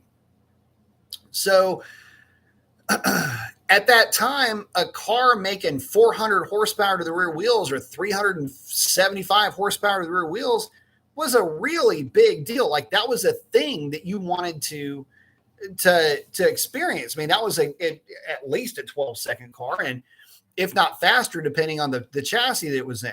And it wasn't really until 2015, until the Hellcat, which there for a while and still to this day, well, it was considered to be a cheat code for a lot of guys. And still to this day, it's the yardstick that other cars are measured against when you go to the drag strip and race something. So, it's kind of interesting now that, when we're talking about, people downing a 5.7, it wasn't that long ago that a 12-second car was still considered fast. Again, the Mustang GT runs 12s even on a drag radial in normal air, not subterranean mineshaft air. Normal air, that's a 12-second car. Normal air, 392, 12-second car. So the fast cars start off life as a 12-second car. It's only because of the Hellcat that you don't even pay attention to them. So if you have a 5.7 that's running 12s, it's healthy and it's a lot of fun to boot.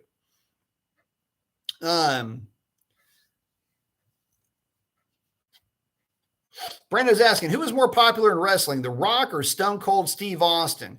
Stone Cold Steve Austin set the tone for the Attitude Era.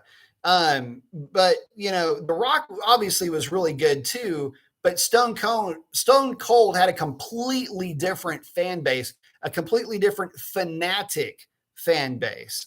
So I'd have to say at that point in time, probably Stone Cold. The Rock had better staying power, but Stone Cold was way up there. Chuck saying, amen, Don. Sovereign saying, I was going to say, it's Mr. Pro charged in the house. Nice. Let's see. Himmy Dad's hanging out with Modern Red. Sovereign saying, hit the like button, please. Yes. Hit the like button. Give it that people's elbow.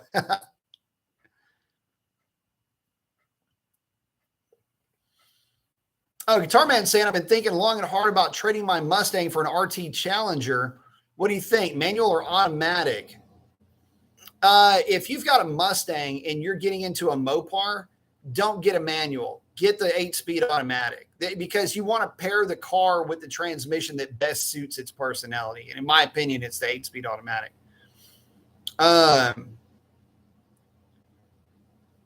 Chuck saying, smash the like. Randall's hanging out with Modern saying, love your channel. Check him out.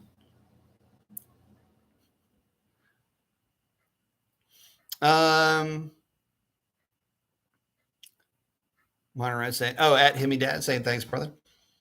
Chuck saying, with my stock exhaust mid muffler delete, my RT sounds sick, B. I don't think I need to change it. No, I wouldn't change it. Don't need to change it at all. Oh, Chuck saying, I would love to get a super stock, but insane price markups and hard to find in my area. Yeah, the funny thing about a super stock's the same thing that's funny about a Demon. It's a curiosity for about 6 months, and then it's just another car after that. Oh, Emmy's dad saying Hellcats are real desire boss. Expect they're going to appreciate in value from here on out. They might, especially with the more you start seeing the EVs come into play, the more guys are going to really resist and want to have that internal combustion experience. And hey, by the way, if y'all haven't seen my race against that Model X Plaid, I was all over his ass for the first half of the track. So it's just, I don't know what happened. I guess he figured out how to put the accelerator all the way to the floor after the second half, because dude just absolutely ran out of my life. Oh, HU saying the 5.7 is just fine. The problem with it is how much the RT leaves on the table. The Scatty has it's better brakes, limited slip, standard, better suspension, and of course, a more powerful engine.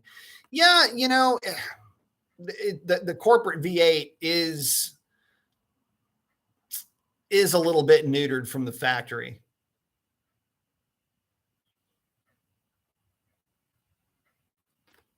Oh, Sovereign saying Hellcat's too much power for me. Also, we would be way too much in the overall cost of ownership, maintenance. Easier to stomach the Scat Pack than a Hellcat. And that's an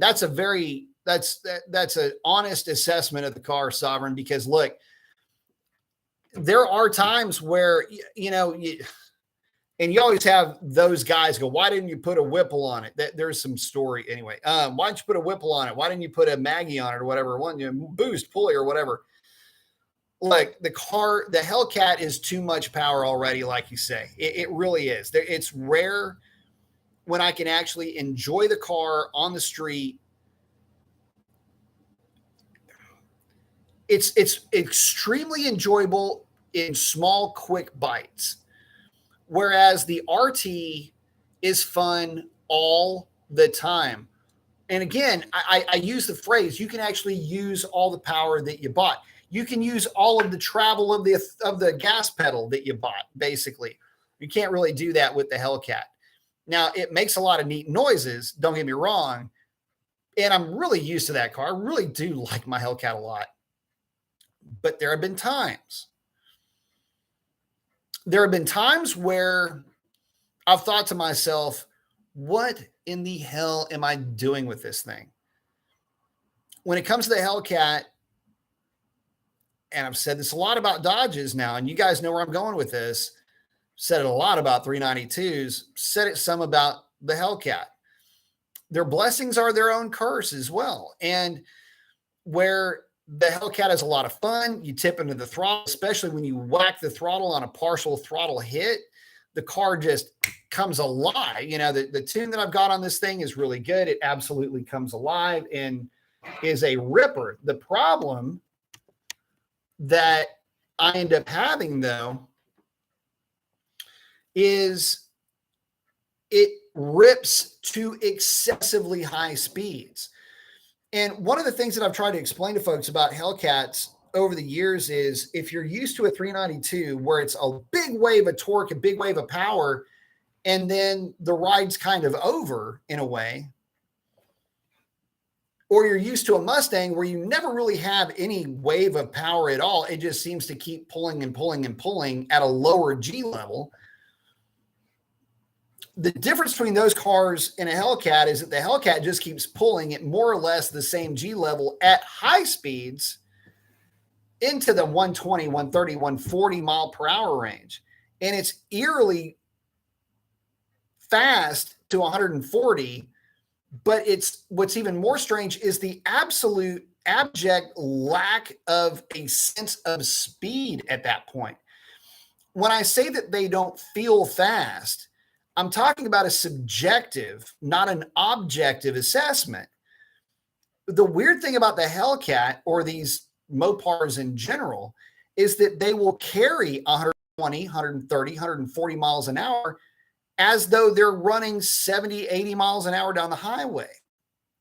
So there's no sense of imminent threat to you from, like a handling issue. They're so stable that you don't get the sense of speed.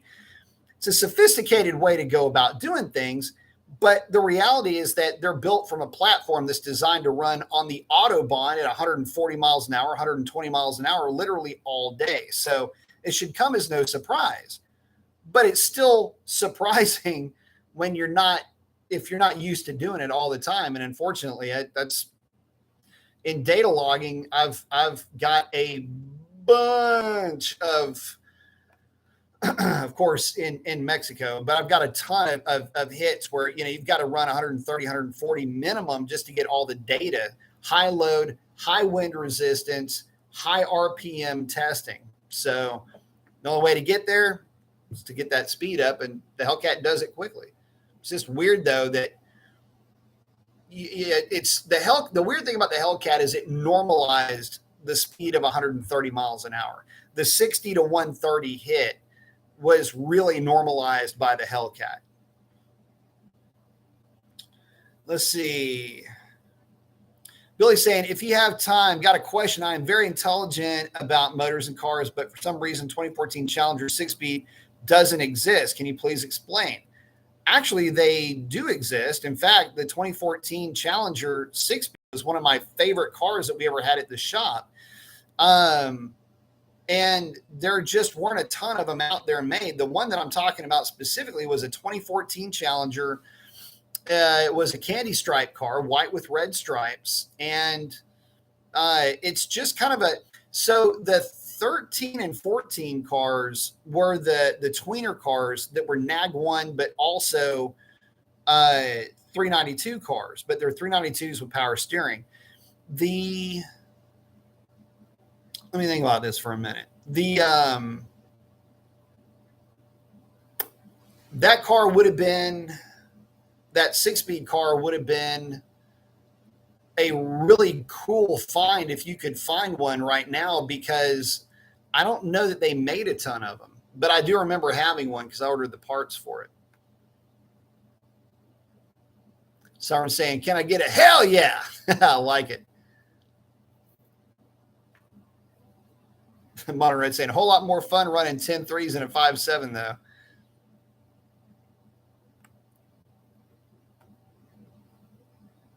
Yeah, I like the 5.7s a lot. The thing is that I know what I could get away with a 5.7, and it really would not be a problem getting one to run in the mid to low 10s.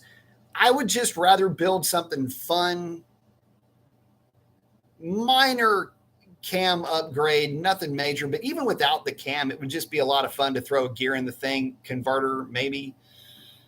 Wouldn't even throw a converter in it. I'd just throw the gear in it and let her eat. That'd be my deal with it. And again, it'd be a fun 12-second car that you can just get out and play with. But yeah, or who knows, maybe I tag the thing with the $150 shot, get out there and run some low 11s or something. Someone saying that's the bottom line because Stone Cold said so. Billy Sexton, the 316. Yep. Chuck saying, I don't think the RT leaves anything on the table. It's old school muscle and a modern package, plenty of streetable horsepower. The only thing is that what I wish they would have done with the 5.7 is give it the manifolds off of the 6.4. that to me is a bit of a crime in that car. I don't know why they don't or wouldn't, but that seems to me like that would just be kind of an easy upgrade instead of that log manifold that's killing about 15 horsepower right off the bat. Sovereign saying, I think my favorite wrestler is Bill Goldberg, though, the official ambassador for Dodge and the mayor of Muscleville.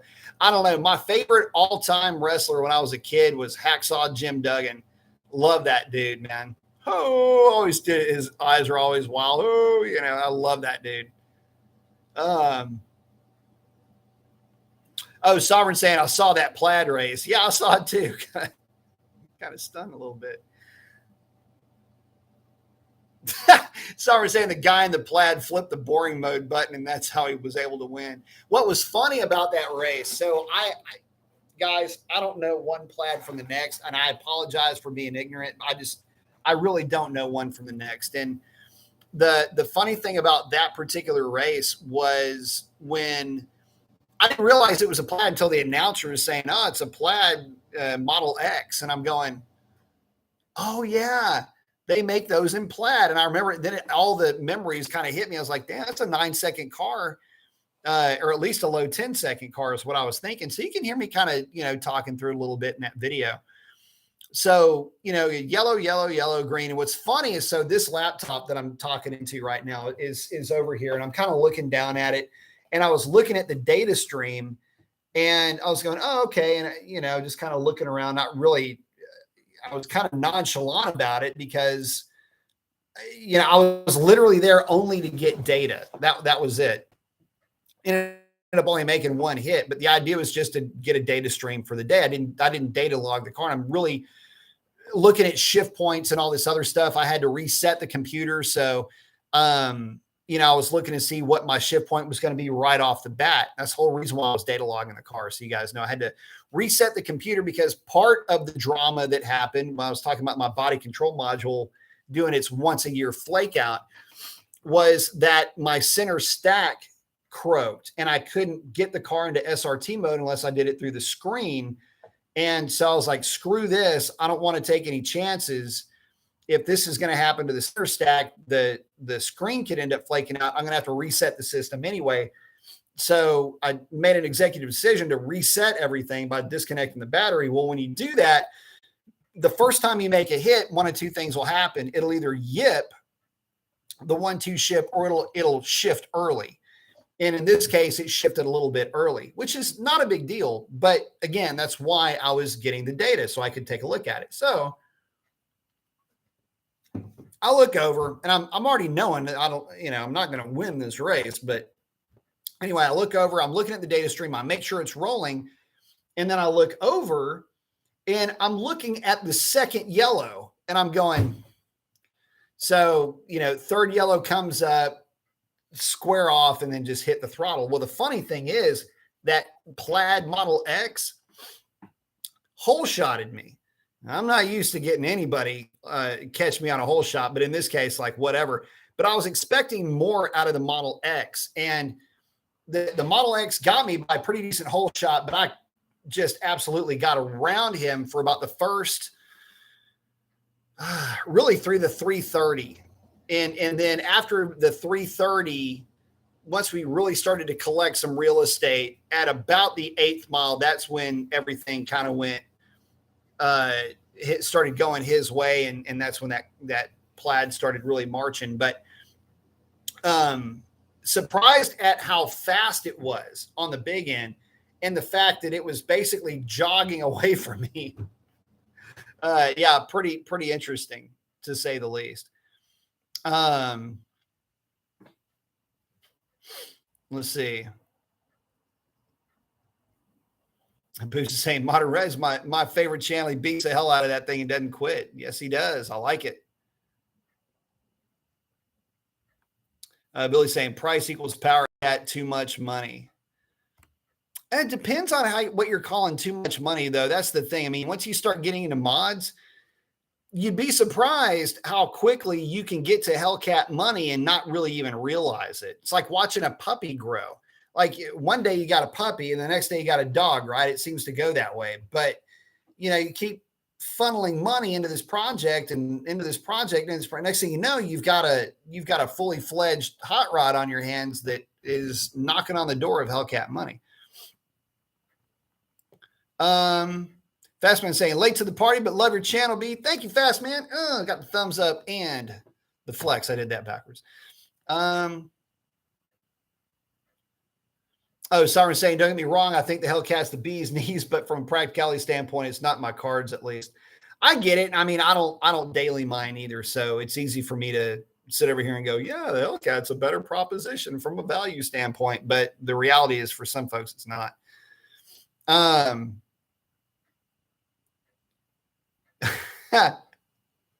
Fatman saying your new nickname should be Dr. Testmaster. I tell you what, I've done a boatload of testing. And I love doing it too. That's the fun thing is I really like diving into some of the details and the minutia of getting these cars to work right. Oh, Chuck's saying 5 bills to the rear wheels would be the most he would want to get out of his RT if he mods it. Yeah, the 500 horsepower mark is kind of a big deal. You can definitely get there with a blower. But it's one of those things where would you even want to go that far into it? Cam, Pro Charger, injectors, a fuel system. I mean, you can get there, but I just don't know that it would be for me. I know that the fun zone, actually, that would be the very top for me. So 500 horsepower to the rear wheels at the weight that these cars carry really is the top of what I would consider to be fun and doable. That would get you a 10-second time slip in really good air.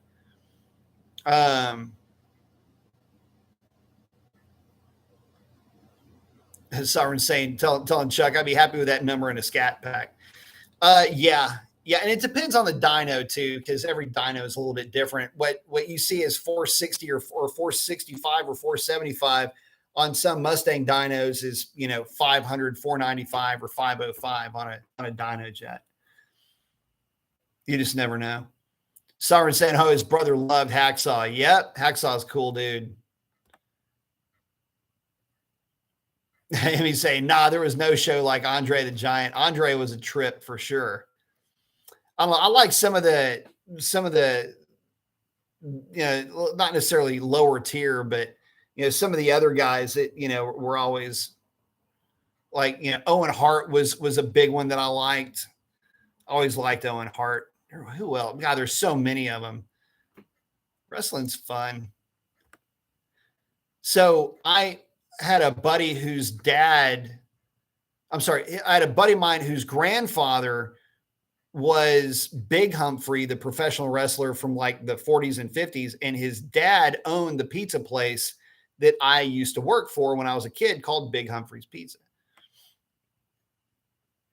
So we had, there would be guys in there that I had no idea who they were, but they were wrestlers from the old school.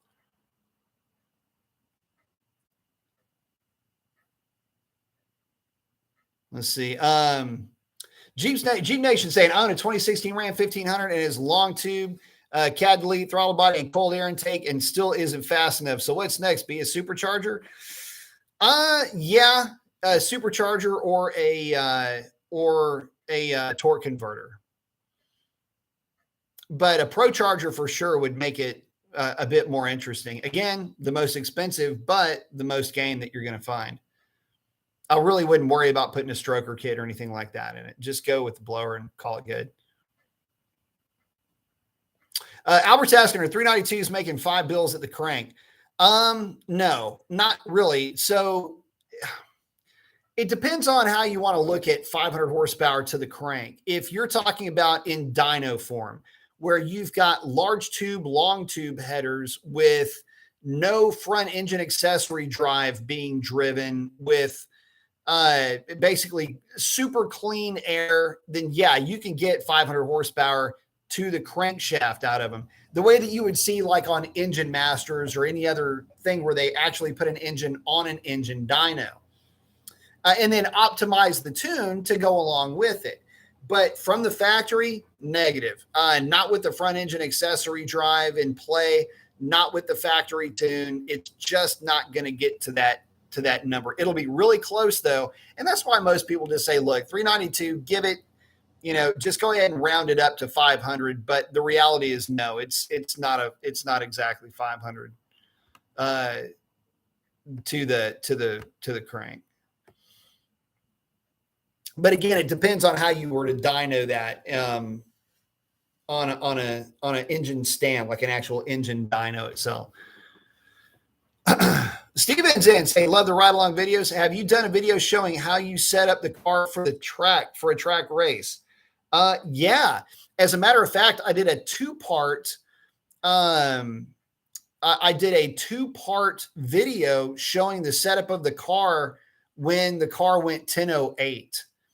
Oh, by the way, that record looks like it has recently been beaten. So I think Mopar Jim out of Canada got a 10:07 out of his car. So congrats to him.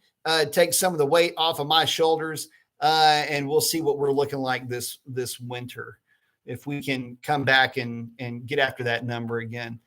But I did a two-part video showing not only what I did to the car to get it, the setup just in general, but I'm actually showing video just going, hey, this is what this does. And this is what that, and I'm actually kind of going over that. I had a lot of people accusing me of stuff and I'm going, this is like one of the most documented cars on YouTube. I can't believe anybody would think that I'm doing something different than what I'm doing. Brando's got a fun question. What does ZL1 mean on the Camaro? So ZL1 is an option code.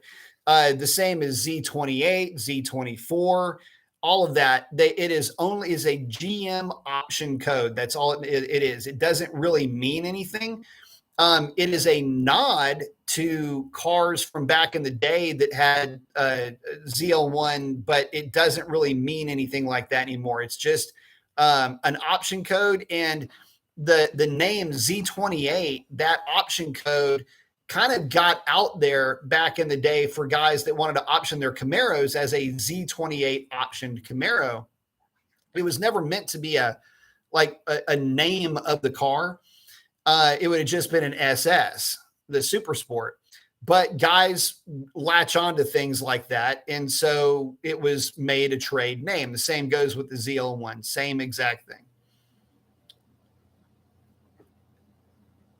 Chuck saying, oh, Albert, 485 to the crank. It is 485 to the crank. And then saying at 425-ish, give or take, at the wheels, which is correct. A dyno jet will certainly show 425. Some of them even show 430. I think mine made 433 on a dyno jet. Brando's asking, what other languages do you know or understand besides English? French and Spanish. I can read some Spanish. I can still speak some Spanish, but that's coming from me as a very, very, very young kid with my grandmother speaking Spanish. Rarely when she did, but we would on occasion. She would teach me some stuff. And then French, I can still speak. I can get my point across usually, but it's really, really hard for me to have a conversation. But I can read okay in French and pretty good and okay in Spanish. Albert is out saying, thank you, gentlemen. Thank you.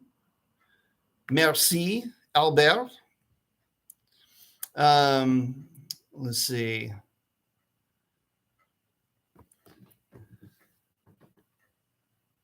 Monterey saying, I like the Pro Charger just for the drivability, stock when you want it and a beast when you floor it.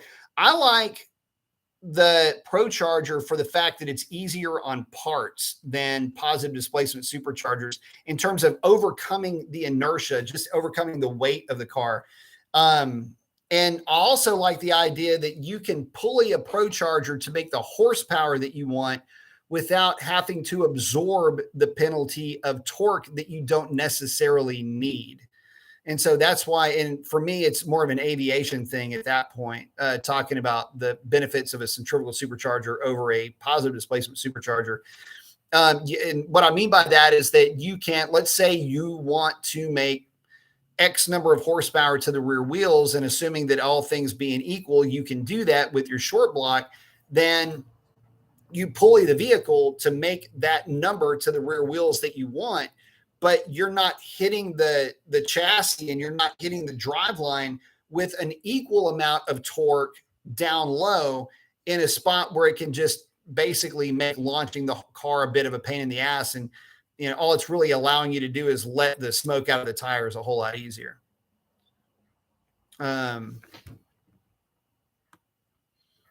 that's one of the reasons why I love for a production car, I only would go with positive displacement. If I'm putting something together as a build that's street strip, but it's really I'm more interested in RPM and I'm more interested in a horsepower number, and I don't really care about the torque too much, then it's going to be a Pro Charger every single time. And again, I'll just pulley it to make whatever power I want to make. Everything else under the curve is just something that happens under the curve. In fact, with a Pro Charger, I don't even care when it makes peak torque.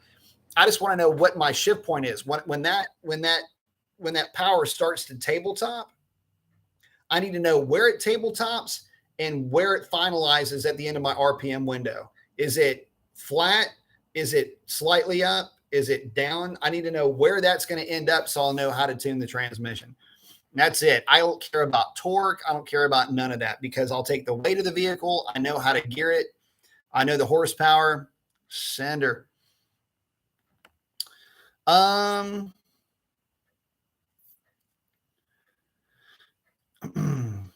Oh, fun question. Fastman's asking, how does a Hellcat with the black key fob compare to a Scaddy or an RT? So the Hellcat with the black key is actually a fun ass car to drive because the Hellcat with the black key is like driving a 426 cubic inch version of a 392 in that it's got torque. It's got a lot of torque, but it's kind of lumbering a little bit. It doesn't have the snap that the 392 has, but it does seem to have a bit more chunky torque, and it kind of noses over earlier than the Hellcat. It feels like it does, but it doesn't. It's actually a lot of fun to drive. I used to drive my car with the black key all the time. And it's just fun for me. I'll still put this thing in 500 horse mode and just kind of cruise around in it. But when I had my SRT, RP Productions had his Hellcat. We were at a track rental and we raced each other. And I think his car went an 1140 with the black key, and my car went an 1138 or 1139 or 1141 or something like that. It was very, very, very close. Oh, Chuck's checking out, man. Thank you for the contributions, brother. I appreciate that. Thank you for the very generous donations to the cause. Saying he's heading out. I hope my contribution helped tonight. Again, yes, very much. Thanks for all the great footage this week. Thank you, brother. Appreciate you very much. Much for that. Sovereign saying, I didn't follow wrestling that much until my roommate. That was back in 99, 2000. That's when I first saw Goldberg in WCW. Yep. Sovereign saying, later, Chuck. Modern Red saying, night, Chuck. Peace. Chuck saying, keep it pinned to the firewall. Hell yeah. Himmy Dad saying, if I did a 5.7 shaker build, why not an M6? The reason why I wouldn't do an M6 is I would rather have the A8 to keep it consistent with drag racing and to make it to where it's just it's more of a cruiser and it's more to make the noise than anything else. I like the idea of an M6. I just would prefer to have the HP 70 because it is so robust. Not that the manual's not, but I would go that route primarily to have the consistency for drag racing. And again, because the idea would be it's literally everybody's car at that point.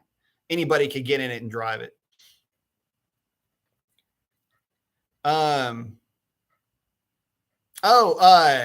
Amtrak's has got RPO, regular production order, Z28, RPO Z28, as opposed to the COPO, which is the corporate. Is it corporate production order? Is COPO, which would have had all kinds of different things going on with it. But that is correct, RPO. Oh, Sovereign's asking, Pro Charge less parasitic loss versus a supercharger?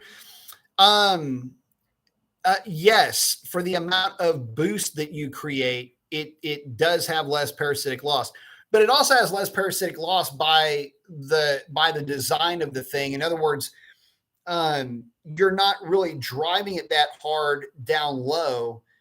You're not creating a lot of boost. You're not spinning it that fast down low. I mean, you can. In fact, that's the fun thing about the centrifugal stall supercharger is you can say, okay, I want to make 450 horsepower at 4,500 RPM.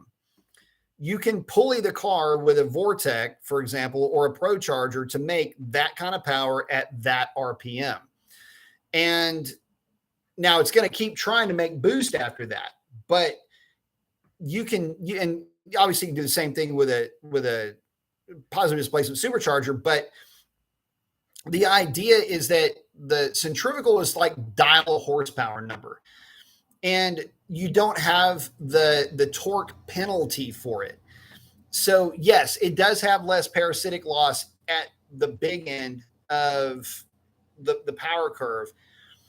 And a lot of that has to do with inertial loss. It's just a lot less heavy, even though there's a gear reduction drive. Some positive displacement superchargers have those too, but you've got lobes that are about that long that are made out of steel that are about that big around. You're turning a lot of weight, and it takes a lot of power to accelerate those lobes that fast, where when you're only turning a small turbine, even with a gear reduction drive, it doesn't take as much power. So there is that to consider.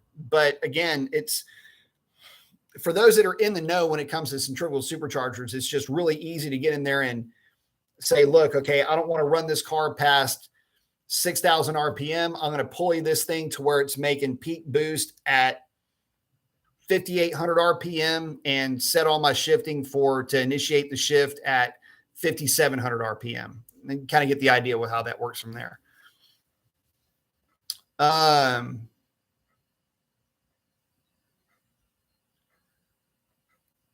Let's see. So Zen saying, what up, B? Got the flex. Modern Red's dipping out. Good night, everybody. Summer saying, peace out, Modern Red. Boosted Hemi is saying, later, Don. See you, brother. Have a good one. Thanks for hanging out, brother. Fastman saying, love the black heat comparison. I'm going to start using it more. It's a lot of fun, man.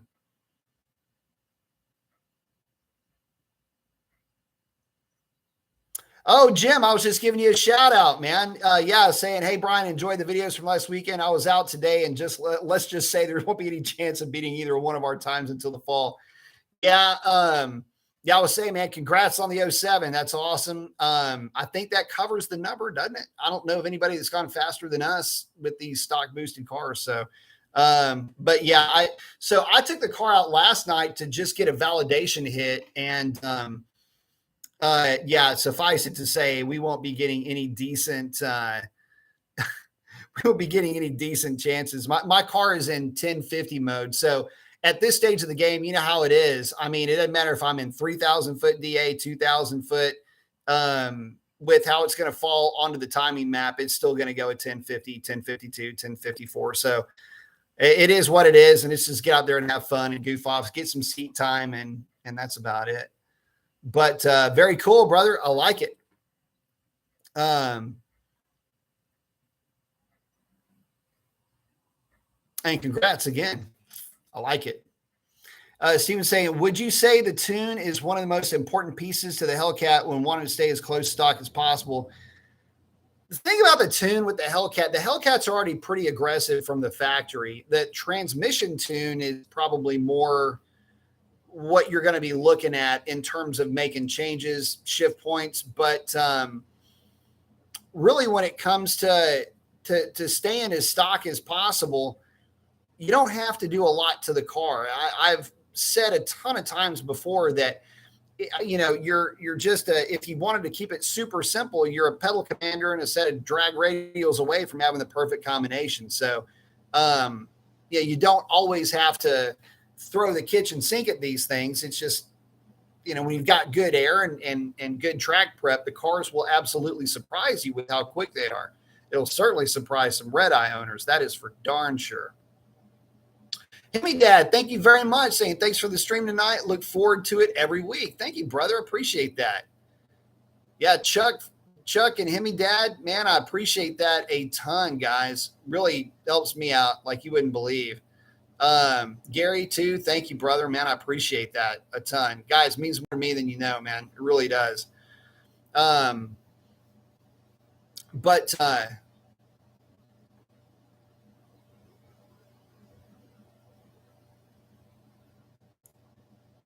I'll wait.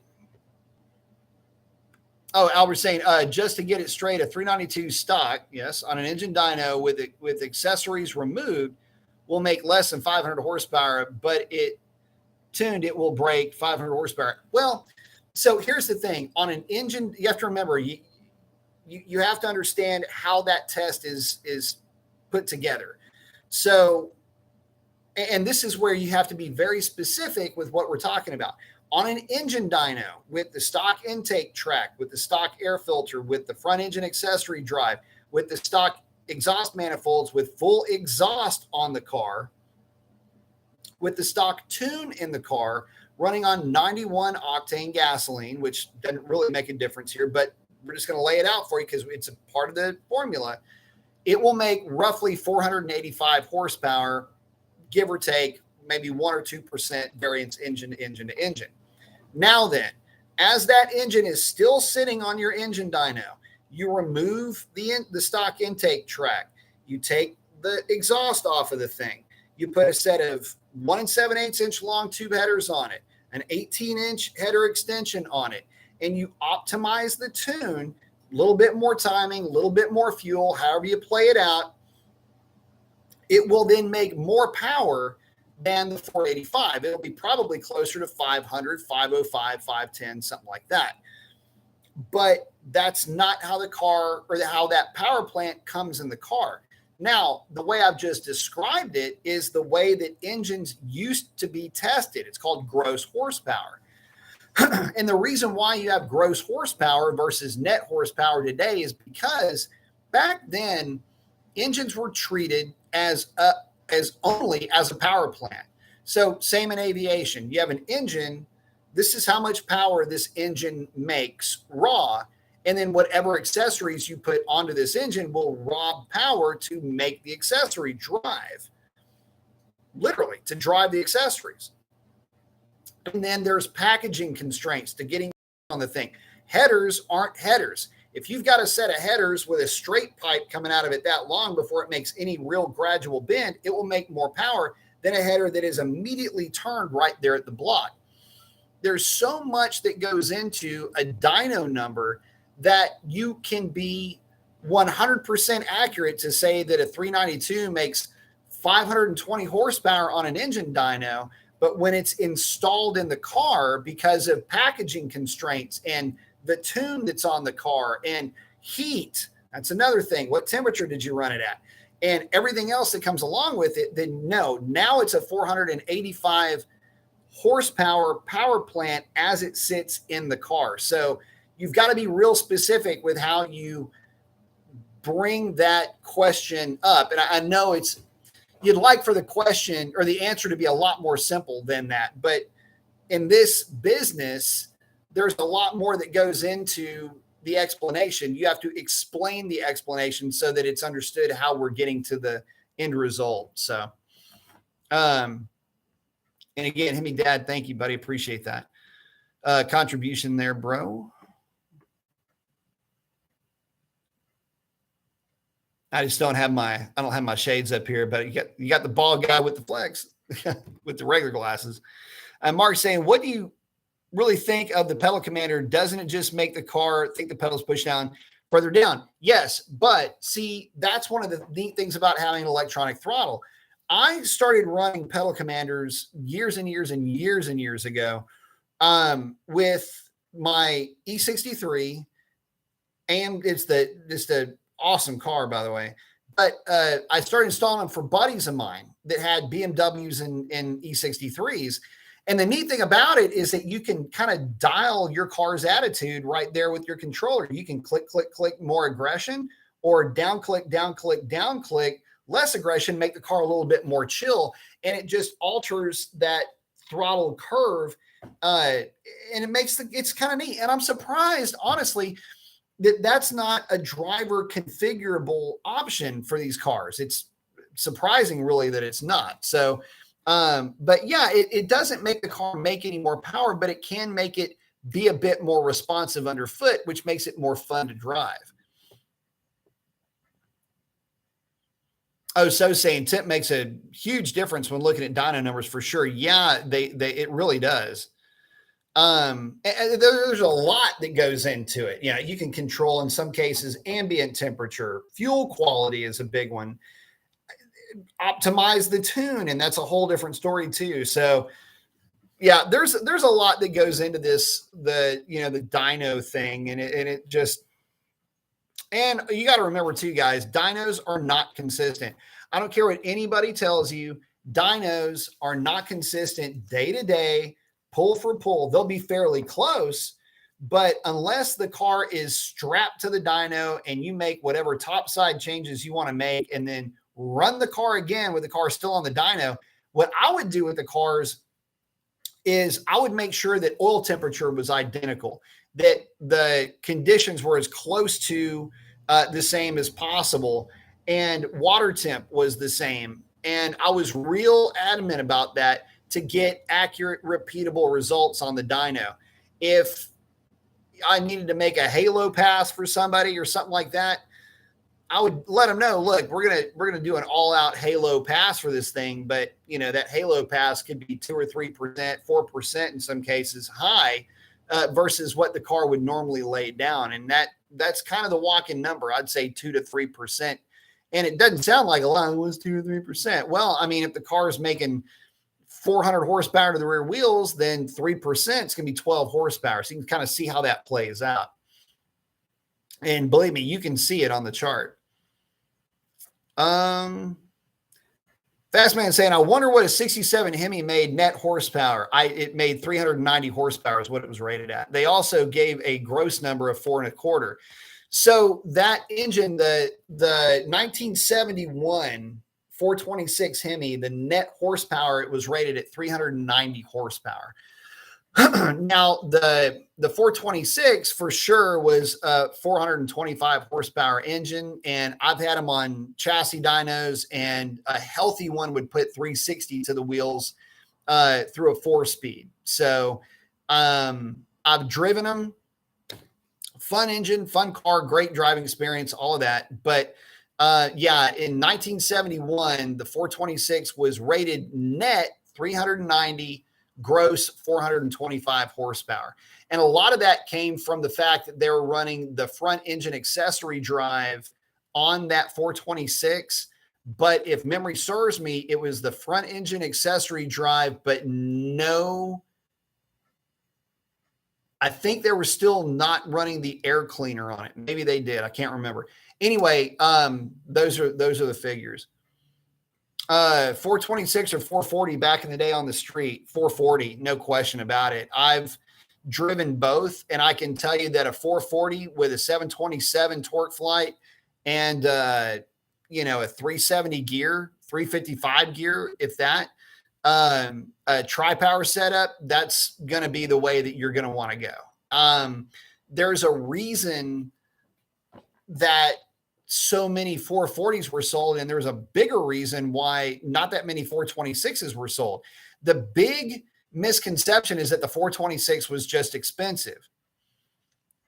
It wasn't. 426 was cheap. It was $800, which is equivalent to $8,000 today, $7,000 today.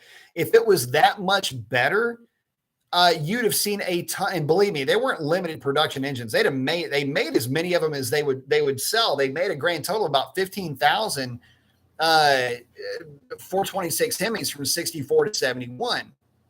That wasn't the problem. The problem is that the Hemi was a pain in the ass to start when it was cold. So basically anything above the middle part of the country wouldn't be able to really take advantage of it during the winter. The cars were just a pain in the ass because of port velocity not being that great. But the other thing is that the 440 would trounce the 426 when it comes to driving feel.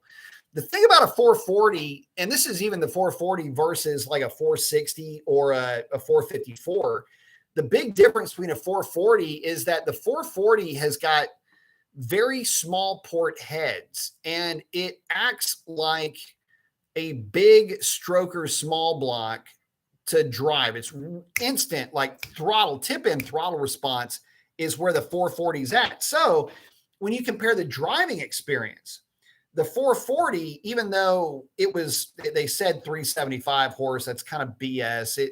Even with a tri-power, you'd be doing good to get 365. But the difference, though, is that the tip-in throttle response was just right now. The Hemis that I drove that were the re-release cars, they were kind of dogs on tip-in, and nothing really got exciting until about 4,000 RPM. By the time that the 440 was done, the Hemi's basically just getting started. And in that case, yeah, it's an interesting driving feel, but you know, the 440, just from a normal driver's point of view, is a lot more powerful than the Hemi. And it's only when you start burying your foot in the Hemi that it starts to really show the difference. But man, for a street car, the 440 is by far the better car. By far the better car. And listen, again, you know, you've heard me say this before. There's a reason why there were never any Halo Dodge cars that were Hemis. You know, the Vanishing Point Challenger, 440 car. The Bullet Charger, 440 car. Dirty Mary Crazy Harry or whatever it was, the 440 or 383 car. You know, all of these Mopars that were iconic, the original ones, not the later ones, but the original ones, they were all 440 cars because those are the cars that you would have actually wanted to drive. And like I say, I've got some experience. I'm not a like a master tech when it comes to those things, but I do have some experience with them. Let's see.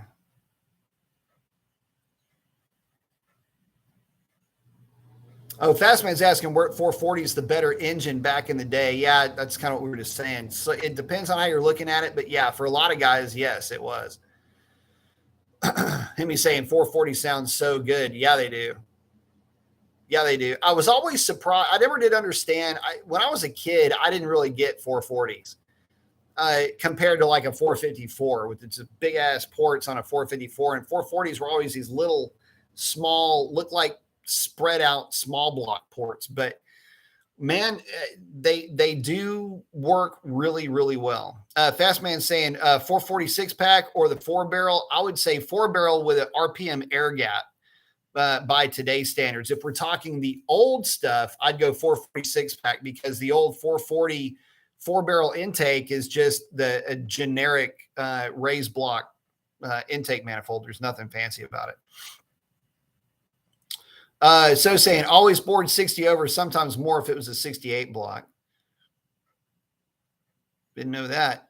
Cool though. If it was, that's pretty neat. I know that there was a lot of, the problem with Dodge back in that day and age was the engineering was top notch, but the build quality sometimes wasn't. Someone say if a 440 is good enough for Kowalski, it's good enough for me, for anyone. Absolutely.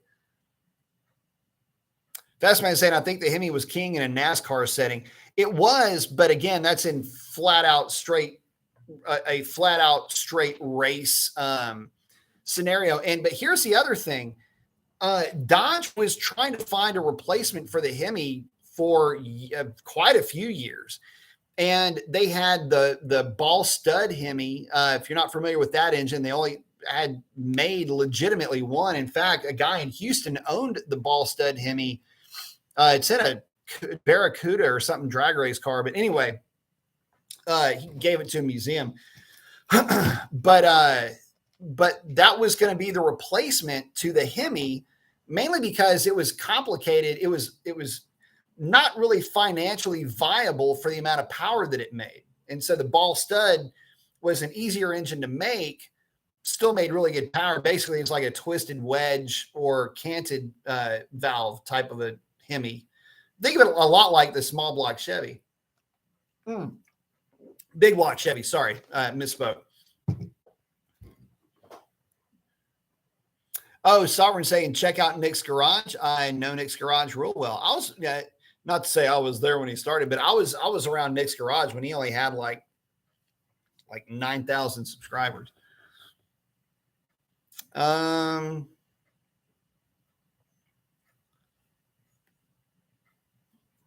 Oh, so saying 70 plus blocks couldn't hold up as well compared to the olds. I remember they cut compression after 70.